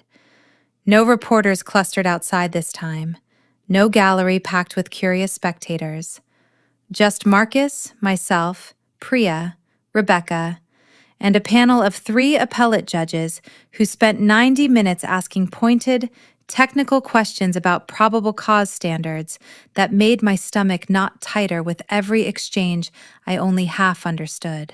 The decision came 6 weeks after that, and Priya was the one who called me, her voice unmistakably relieved even through the phone, to tell me the panel had unanimously upheld the original conviction, ruling, in language Marcus later read to me over the phone with something close to triumph in his voice, that overheard testimony, corroborated by subsequent independent forensic evidence, including the toxicology and forensic accounting trails developed entirely separately from the wiretap itself, provided more than sufficient probable cause, and that, in any event, the digoxin poisoning evidence alone, gathered before the wiretap warrant was ever issued, would have supported the conviction independently. Diane remained in prison. She would remain there, according to the sentence, for the rest of her natural life.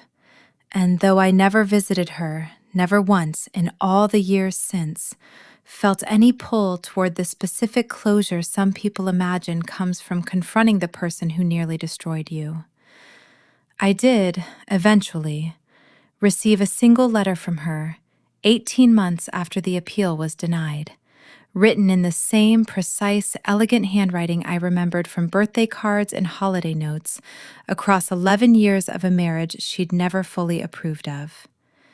It said, in its entirety, "You were stronger than I gave you credit for. I want you to know I understand, now, that this was the actual reason David chose you. I was wrong about several things. I do not regret protecting what mattered to me, but I regret, genuinely, that you were forced to become the person who had to stop me. D.W."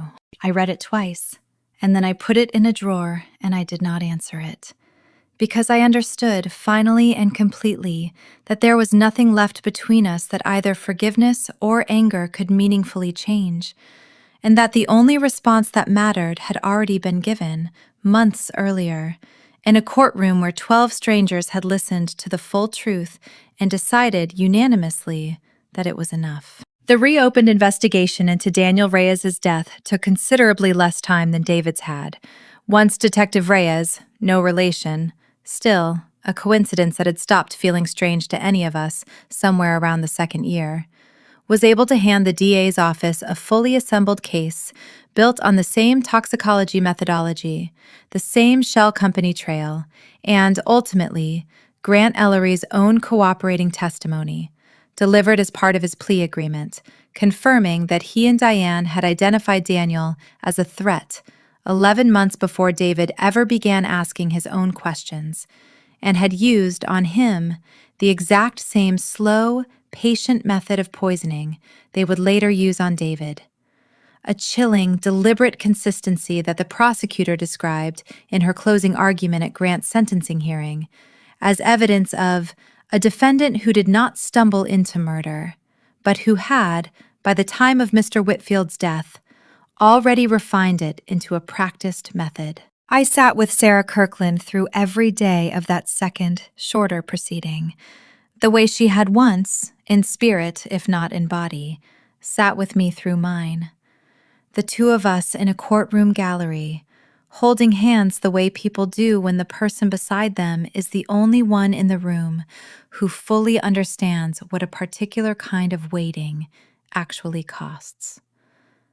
Afterward, once Grant's amended plea formally acknowledged Daniel's murder alongside David's, I asked Sarah what she wanted to do. Not with the case, which was finally, fully closed, but with the settlement Whitfield Robotics insurers ultimately paid out in recognition of the company's failure to catch Grant and Diane's embezzlement sooner.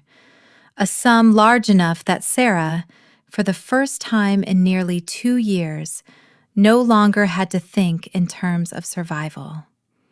She told me she wanted to start something in Daniel's name. It took us the better part of a year to build it properly. The Daniel Reyes Forensic Accounting Fellowship, housed within a partnership we established with the State University's Business School, funding 2 full scholarships a year for accounting students pursuing forensic and fraud investigation work. Students who, Sarah told me at the fellowship's first award ceremony, her voice steady in a way I don't think it could have been 2 years earlier, become forensic accountants for the same reason Daniel did. Because somewhere, deep down, they can't stand watching someone get away with something.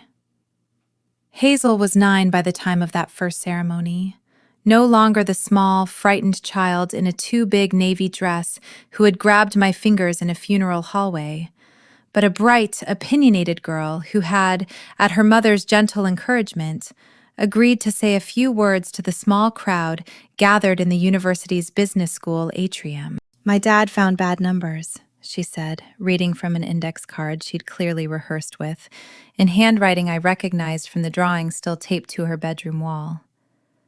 "And some bad people didn't want him to tell anyone.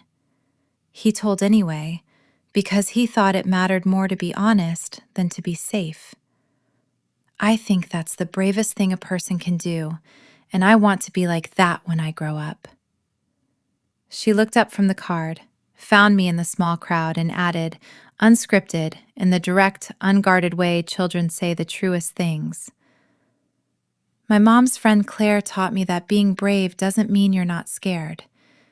It just means you tell the truth anyway."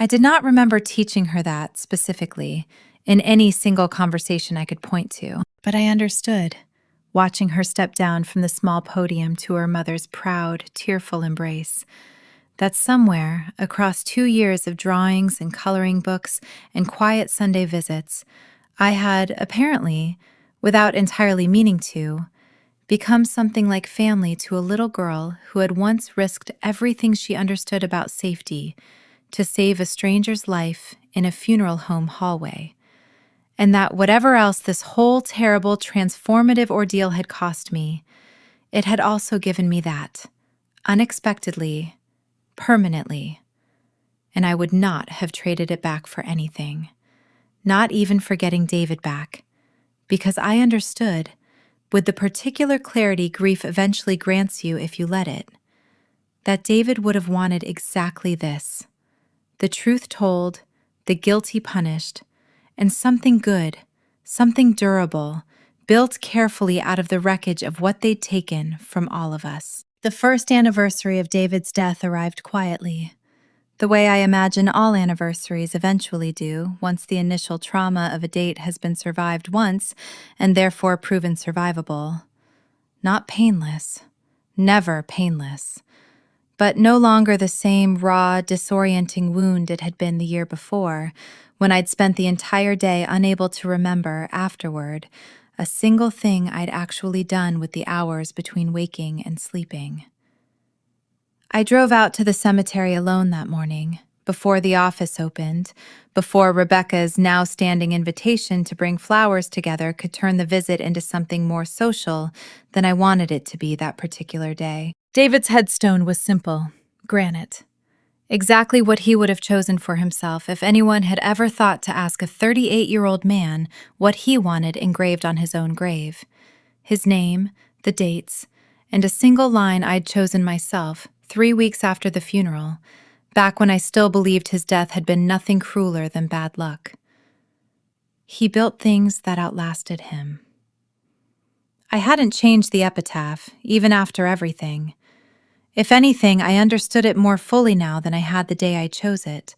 Not just the company, not just the automated warehouse systems and the 400 jobs and the careful, patient work of 14 years, but the other things too. The things that had outlasted him in ways neither of us could have predicted the night he told me, urgent and afraid in his study, to go to Marcus Webb if anything ever happened to him. A scholarship fund with Daniel Reyes's name on it. A little girl who wanted to grow up honest, because a stranger she'd never met had once told the truth even though it was dangerous. A sister-in-law, slowly, painfully rebuilding a version of herself that had nothing left in it of the family patterns that had let a murder happen right under her nose for 18 months. A wife who had learned in the worst 8 weeks of her life that she was considerably harder to break than anyone, including, if I'm honest, herself, had ever suspected. I sat on the cool grass beside his headstone for a long time that morning, longer than I'd planned to. And I told him things out loud, the way I imagine a lot of grieving people do, and most of them never admit to. That the company was stable, that Sarah was thriving in her new role, that Rebecca had, against every expectation either of us would once have had for her, started actually showing up to things, actually trying, actually becoming someone their father might have recognized as worth the trust David had always stubbornly, generously extended her. I told him about Hazel's speech at the fellowship ceremony. I told him his mother had written me a letter I hadn't answered and probably never would. And then, because it felt important, because it felt like the one piece of the story that was still, a year later, entirely mine and not yet anyone else's, I told him about the tea. I almost drank it, I said out loud to a granite headstone in an empty cemetery, my voice sounding strange and small in the open morning air. I want you to know that. I almost drank it because I was so tired and so sad. And some part of me thought maybe it would be easier if whatever was happening just happened, instead of having to keep standing up every single day and finding out what new terrible thing I had to survive next. And then I thought about that little girl's face, how scared she was, how she'd risked getting caught just to warn a stranger. And I thought, if she was brave enough to say something that dangerous out loud, I could at least be brave enough to trust her. I pressed my palm flat against the cool granite, the way I used to press it flat against his chest in the mornings, feeling for the specific, ordinary miracle of a heartbeat neither of us had ever once thought to be grateful for while we still had it. She saved my life, David. A 7-year-old girl in a dress 2 sizes too big saved my life in a hallway. Because she understood something none of the adults in that building were brave enough to say out loud. I think you would have liked her. I think you'd have hired her mother on the spot, the second you found out what she knew, the same way you always did with anyone smart enough and honest enough to actually deserve it.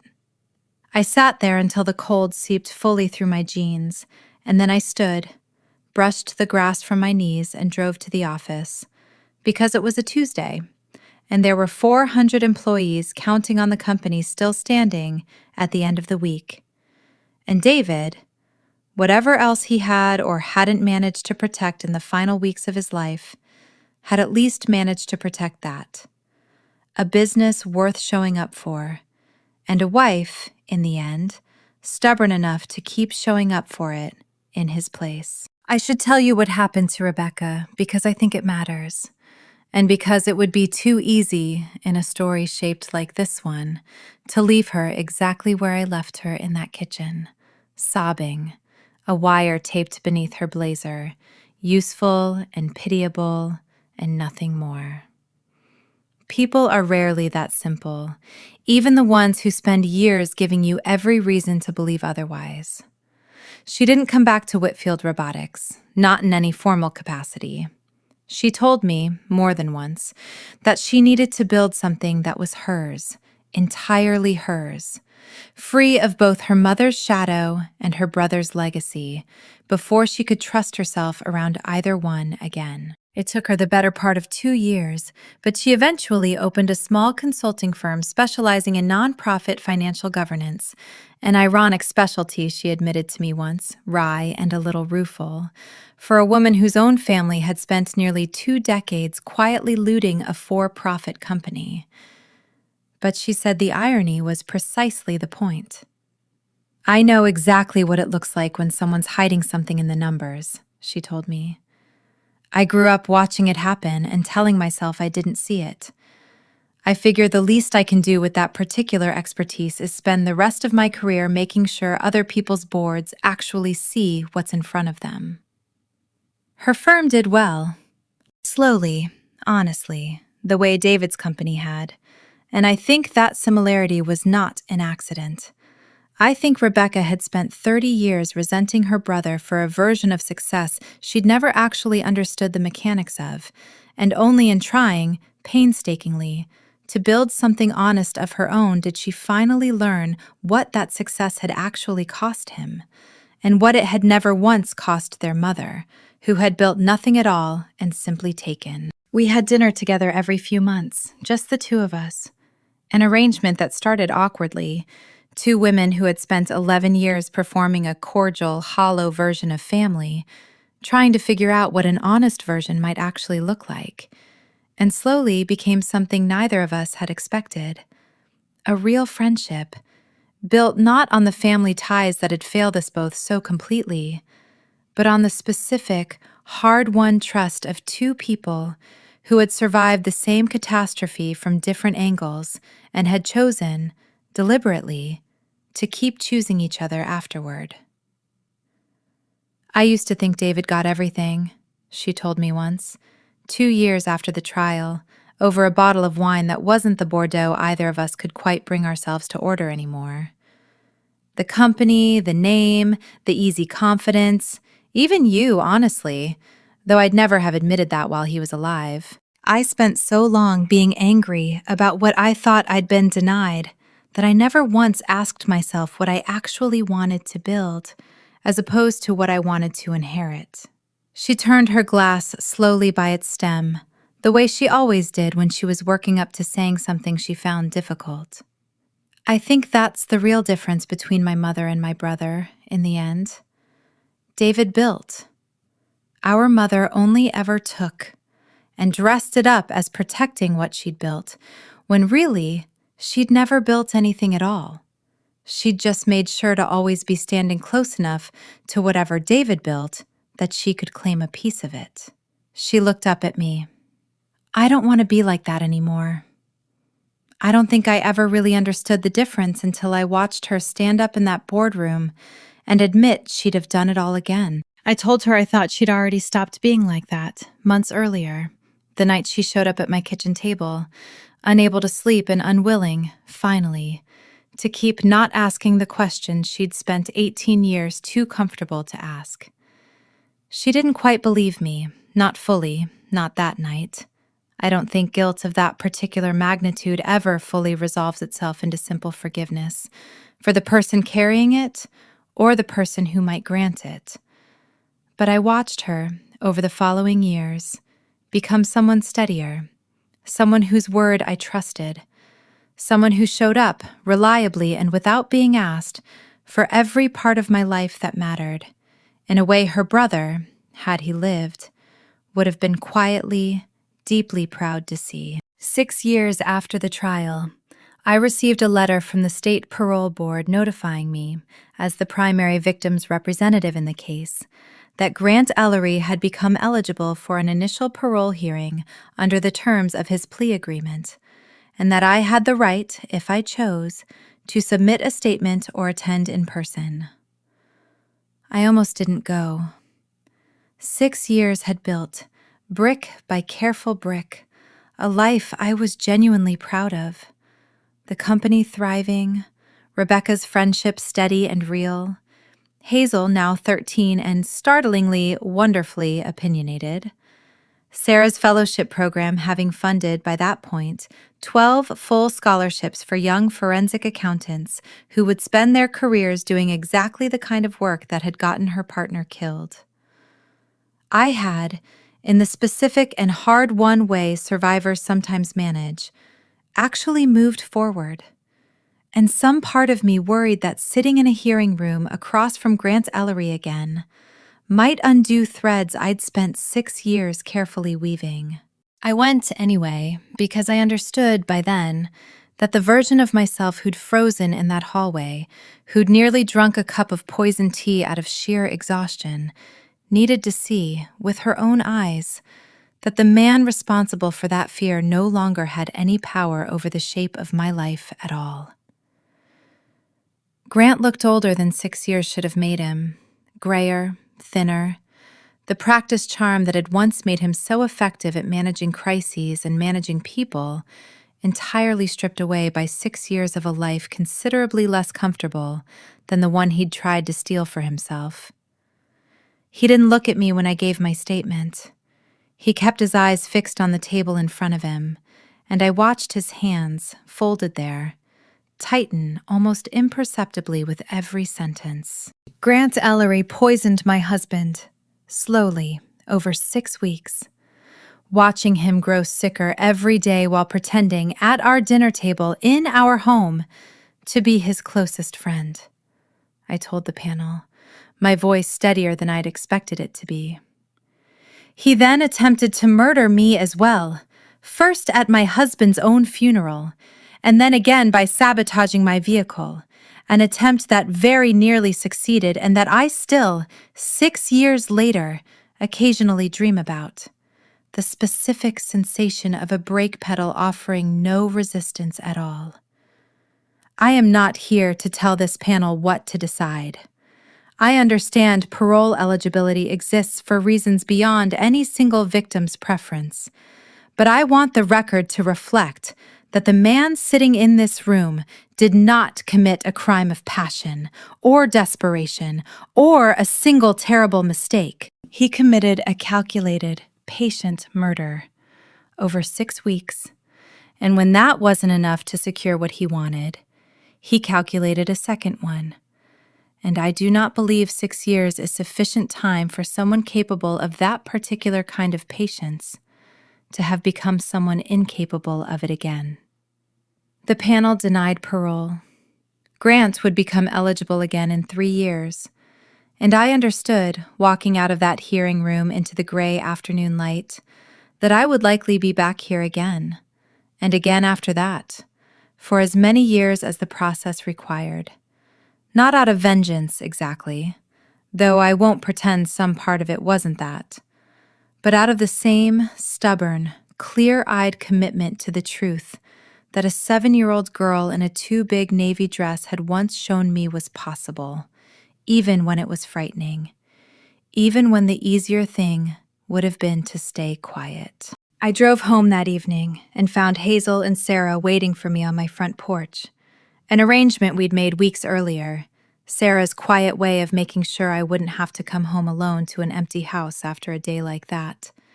And Hazel, 13 and fierce and utterly unafraid of asking the questions adults sometimes tiptoed around, looked up at me from the porch steps and asked, simply, "Did they let him out?" "No," I said. "Not this time." She nodded, satisfied, in the specific way of someone who had learned, very young, that justice sometimes required showing up more than once, and went back to the books she'd been reading, and I sat down on the step beside her, and Sarah handed me a cup of tea, chamomile, I noticed, and laughed. A real laugh, the first one all day, and I drank it without a single moment of hesitation, because some fears, I had learned, eventually do become survivable, if you are patient enough, and honest enough, and lucky enough to have people willing to sit beside you while you relearn how to trust the ordinary, harmless things in your own life again. People ask me sometimes, Priya, once, over drinks, in the particular blunt way forensic accountants ask questions other people are too polite to ask directly, what I think would have happened if Hazel Kirkland had never grabbed my fingers in that funeral home hallway. If Sarah had kept her running 8 months longer, or forever. If I had simply drunk the tea Rebecca handed me, the way 300 other exhausted, grieving guests at that funeral drank whatever was offered to them without a second thought, because that is what grief does. It strips away your instinct for suspicion and leaves you soft and trusting and easy to manage, exactly the way Diane Whitfield had always known it would. I don't like to think about it, and I think about it anyway, more often than I'd probably admit to anyone but you. I think about the specific, narrow window of time that separated the life I actually got to live from the one Grant and Diane had already planned for me. A funeral within a year of the first one, a company folded quietly into board control, a family legacy preserved exactly the way Diane had always believed it deserved to be, at whatever cost, to whoever stood in the way. Instead, I got this. A company that employs, as of this year, 431 people, 11 more than the year David died, because we've kept growing, carefully, the way he always said mattered more than growing fast. A scholarship fund with a good man's name on it, 12 graduates deep and counting, each of them out in the world now doing exactly the kind of stubborn, unglamorous work that gets people like Grant Ellery caught before they can finish what they started. A sister-in-law who calls me every few weeks just to talk, not out of obligation, not anymore, but because somewhere in the wreckage of what her family did, we built something neither of us expected to survive the collapse. A detective who still checks in, gruffly, unprompted, because 8 weeks of trying to keep me alive apparently left a mark on her, too. One she's never fully explained, and I've never fully asked her to. And a girl, 17 now, who still comes over most Sundays, who wants, she tells me with the specific, fierce certainty only teenagers seem to have about their own futures, to study forensic accounting. Like my dad, and like Sarah, and honestly kind of like you too, except with numbers instead of a company. And who still, occasionally, when she thinks I'm not paying close attention, watches doorways the way a person does who learned very young that danger can walk through them without warning, and who I have never once told to stop doing that, because I understand, better than almost anyone alive, exactly what taught her to. I think about the funeral home hallway more than I think about the boardroom, more than I think about the trial, more even than I think about Millbrook Hill. That 4 seconds of certainty that I was about to die exactly the way David had. I think about a 7-year-old in a navy dress 2 sizes too big, peppermint gum on her breath and fear in her eyes, walking up to a total stranger in the worst hour of that stranger's entire life, and choosing, in that hour, to be braver than every single adult around her who already knew the truth and had decided it was safer to stay silent. She saved my life. Not Marcus, not Priya, not Reyes, not the wiretap or the toxicology or the forensic accounting trail, though all of those things mattered. All of those things were necessary. She saved my life first, before any of the rest of it was even possible, with nothing more than 2 small fingers wrapped around mine, and 11 whispered words in a hallway that smelled, faintly, of lilies and grief And something underneath both of those things that I now understand 6 years later was simply the truth, waiting patiently for someone brave enough to say it out loud. There is one part of this story I have never told anyone in full. Not Marcus, not Priya, not even Reyes, who has heard nearly every other piece of it in exhaustive procedural detail over the years. I'm telling it now because I think, finally, enough time has passed that it no longer feels like a wound and simply feels like the truth, which is, in the end, the only thing this whole ordeal ever really asked any of us to tell. The night before Diane's sentencing, unable to sleep, I drove out to Millbrook Hill alone, at 11 at night, and parked at the top of the curve where my car had very nearly gone through the guardrail 18 months earlier. I don't fully know what I was looking for. Some kind of confrontation with the place itself, maybe? The specific geography of the moment I'd nearly died, as if standing there again, upright, breathing, alive, might finally convince some deep animal part of my brain that the danger was actually over. I sat on the guardrail for a long time, looking down into the dark ravine below, and I thought about David.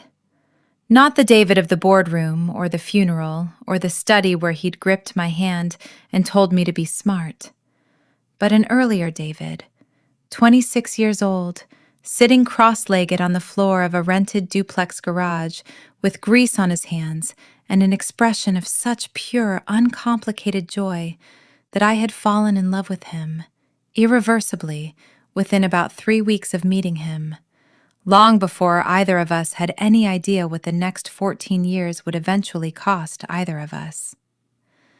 I told him, out loud, alone on that guardrail, the thing I'd never quite let myself say directly, even to his headstone, even in the quietest, most honest moments of the last 18 months.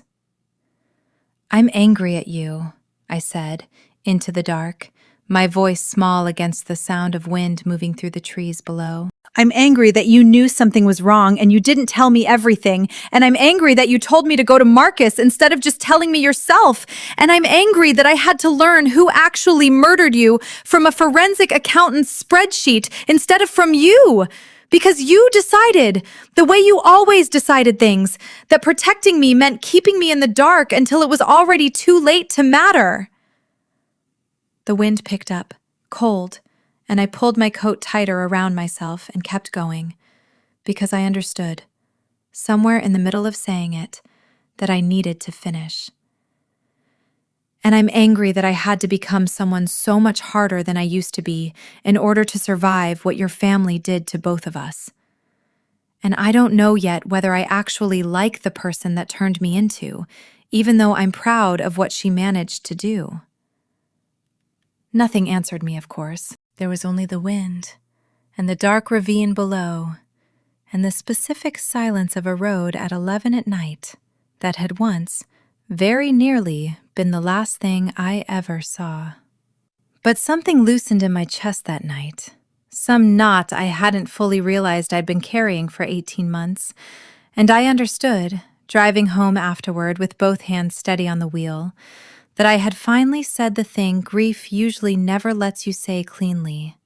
Not just that I missed him, though I did, endlessly, in ways that still ambushed me at strange, ordinary moments even years later, but that I was angry at him too, and that both of those things could be true at once, that love and fury were not mutually exclusive, that I could hold the whole complicated truth of my marriage to David Whitfield in both hands without needing to simplify it into either grief or resentment alone.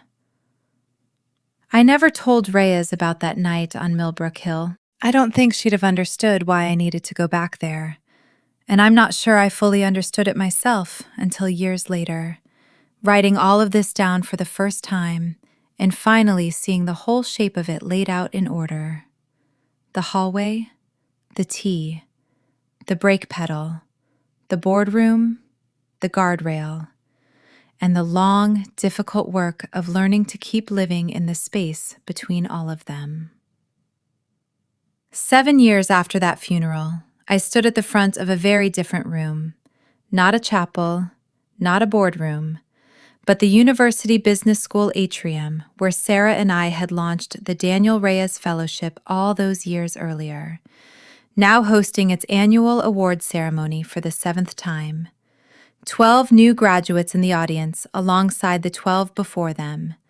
A small, stubborn army of young forensic accountants who had chosen, deliberately, to build careers out of the specific, unglamorous work of catching people like Grant Ellery before they could finish what they started. Hazel sat in the front row, 20 years old now, home for the summer from the university program she'd chosen specifically because of the fellowship that bore her father's name, though she'd insisted, fiercely, on earning her spot in the regular admissions pool rather than accepting any preferential treatment her connection to the fund's founders might have offered her.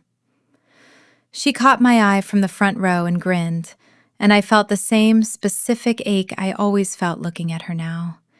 Equal parts grief for the father she barely remembered, and pride for the young woman he would never get to see her become. Rebecca sat beside her, her consulting firm now the largest of its kind in the state. And beside Rebecca, Marcus and his wife, and 2 seats down, Priya, who still audited Whitfield Robotics books quarterly out of what she called professional loyalty, and what I understood to actually be something closer to friendship. Reyes had come too, in civilian clothes, off-duty, standing near the back the way she always did at these things, as if some part of her still felt more comfortable watching a room's exits than sitting comfortably inside one. I gave the same speech I gave every year, more or less, though I'd learned, over 7 years, to let it change slightly each time, to let new details settle into it the way a life settles into new shapes as the years accumulate.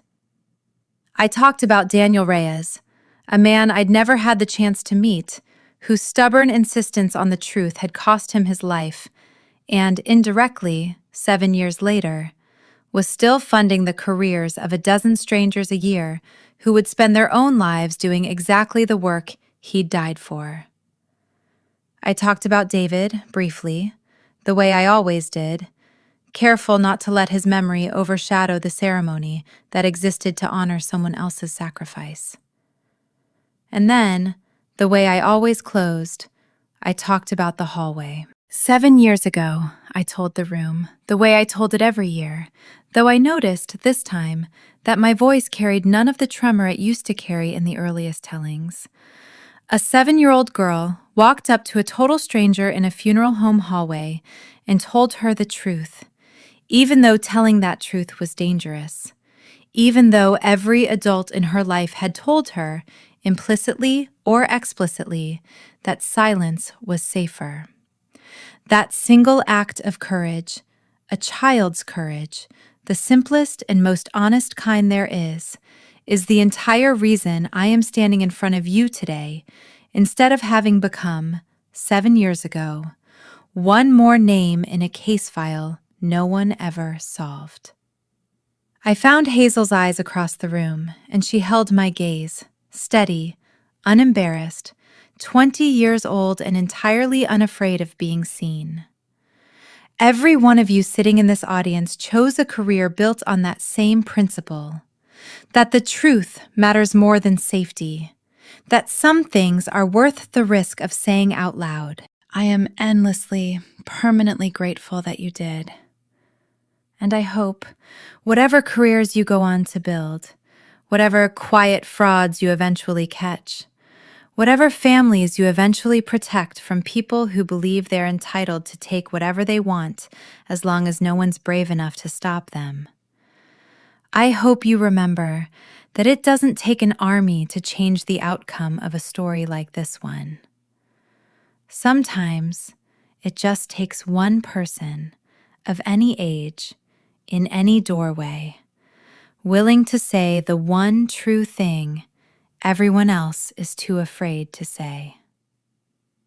The room applauded, warm and sustained, And afterward, in the reception that followed, Hazel found me near the refreshment table and hugged me, fierce and sudden, the way she'd done 7 years earlier on her mother's front step, the day I told her the people who'd hurt her father's memory could never hurt anyone again. "I still think about that hallway," she told me, quiet, just between the two of us, the noise of the reception buzzing pleasantly around us. "I was so scared. I didn't know if you'd believe me or if you'd think I was just some weird kid, or if my mom would find out and be angry that I told you." She looked at me, 20 years old now, but for a moment, in that particular expression, exactly 7 again. "I'm really glad I did it anyway." "So am I told her, and meant it more completely than I think I'd ever meant anything in my entire life. "So am I, Hazel. Every single day, so am I." The war, in the end, had been won a long time ago, in a courtroom, and then again in a boardroom, and then again, more slowly and more permanently, in the quiet accumulation of every ordinary Tuesday afterward that I got to keep living. But it had started with a whisper in a hallway, and I have never once, in 7 years, stopped being grateful that someone brave enough to whisper it had been standing there at all. People who hear this story secondhand always ask me the same final question, usually near the end of the conversation, in the particular hesitant tone people use when they're not sure if a question is rude. They ask whether I still drink tea, whether chamomile, specifically, still makes my stomach turn the way it apparently should, given everything. The honest answer is complicated, the way most honest answers about surviving something like this tend to be. For the first 2 years, I couldn't. The smell alone, sweet, floral, faintly medicinal, was enough to send my pulse climbing before I'd even consciously registered why. My body remembering, in the specific, wordless way bodies remember trauma long after the mind has moved on to processing it in language. A porcelain cup pressed into my hands in a hallway that smelled of lilies and mothballs. 3 feet away from a woman I'd trusted for 11 years who was, at that exact moment, watching me with an attentiveness that had nothing to do with grief.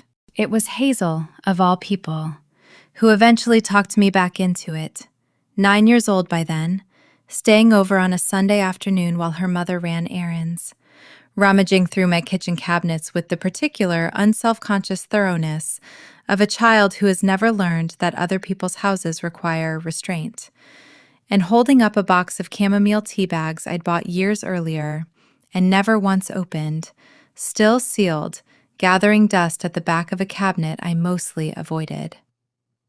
"Why do you have this if you never drink it?" she asked, entirely without malice, entirely without the weight the question would have carried if any adult in my life had asked it. I told her the truth, because I'd learned by then that the truth was generally the only thing that ever actually helped either of us. I told her about the porcelain cup, the tea I hadn't drunk, the reason I hadn't drunk it, reminding her, gently, of the exact thing she herself had told me in that hallway 9 years earlier, a memory she carried differently than I did, less as trauma and more as the first proof of her own courage, the earliest evidence in a life she was still building that she was, in fact, exactly as brave as her mother had always told her she could be. "But that was a different tea," she said, with the specific, unshakable logic of a 9-year-old.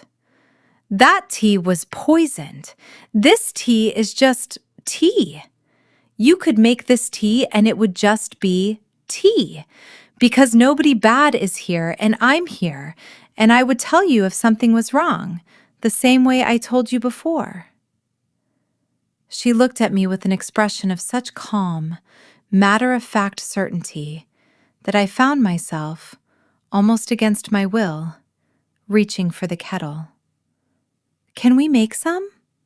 I want to see if it tastes as good as it smells. We made a pot that afternoon, the two of us, and I drank a full cup, slowly, watching Hazel chatter about a science project while sunlight moved across my kitchen table in the unhurried way afternoon light does when nothing terrible is happening in a room.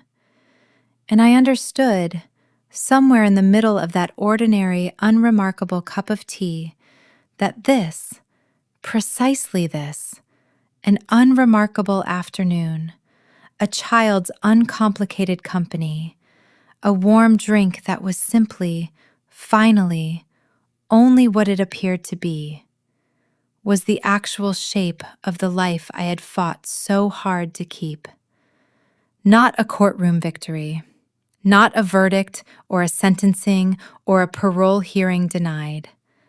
Just an ordinary Tuesday, or in this case, an ordinary Sunday, with someone I loved, doing something small and safe and entirely unremarkable. Exactly the kind of afternoon Diane Whitfield and Grant Ellery had once tried to make sure I would never get to have again. I drink chamomile tea regularly now. I keep the box in the same cabinet, no longer avoided, no longer sealed. And every single time I make a cup, I think, briefly and without the sharp edge it used to carry, of a little girl in a too big navy dress who once decided that telling a stranger the truth mattered more than staying safe and quiet. And I am, every single time, without exception, grateful all over again that she did. If you are reading this because someone in your own life has ever told you, in a whisper, in a hallway, in a moment when believing them felt inconvenient or impossible, that something is wrong, that someone is dangerous, that a drink should not be trusted, a door should not be opened, a person should not be believed, I hope you will remember this story the next time your instinct tells you to dismiss it because the messenger seems too young, too anxious, too inconvenient to take seriously. I nearly didn't listen. I want to be honest about that, one final time, because I think the version of this story people prefer to hear is the one where I recognized the truth instantly, where courage and clarity arrived together in one clean moment of recognition. That isn't what happened. What happened is that I was exhausted and grieving and half convinced that a 7-year-old's whispered warning was simply the strange, sideways shape that trauma sometimes takes in the minds of children who've recently lost someone themselves. It would have been so easy to drink the tea. It would have been, in the moment, the path of least resistance, the thing that let me rejoin the receiving line and keep being the composed, grateful widow everyone expected me to be. I didn't drink it because some small, stubborn, frightened part of me decided that a child's fear deserved more respect than my own exhaustion. That is the entire margin by which I am alive to have written any of this down. Not bravery, not brilliance, not some innate gift for suspicion, just one small decision, made in a hallway, to take a frightened child seriously when it would have been so much easier not to. I think about that margin often. I think about how thin it is, how easily it could have gone the other way, how many people, in how many hallways, have made the opposite choice for entirely understandable, entirely human reasons, and never lived to understand what it cost them. I do not tell this story to suggest that I was owed my survival, or that anyone who has not survived a story like mine simply failed to listen closely enough.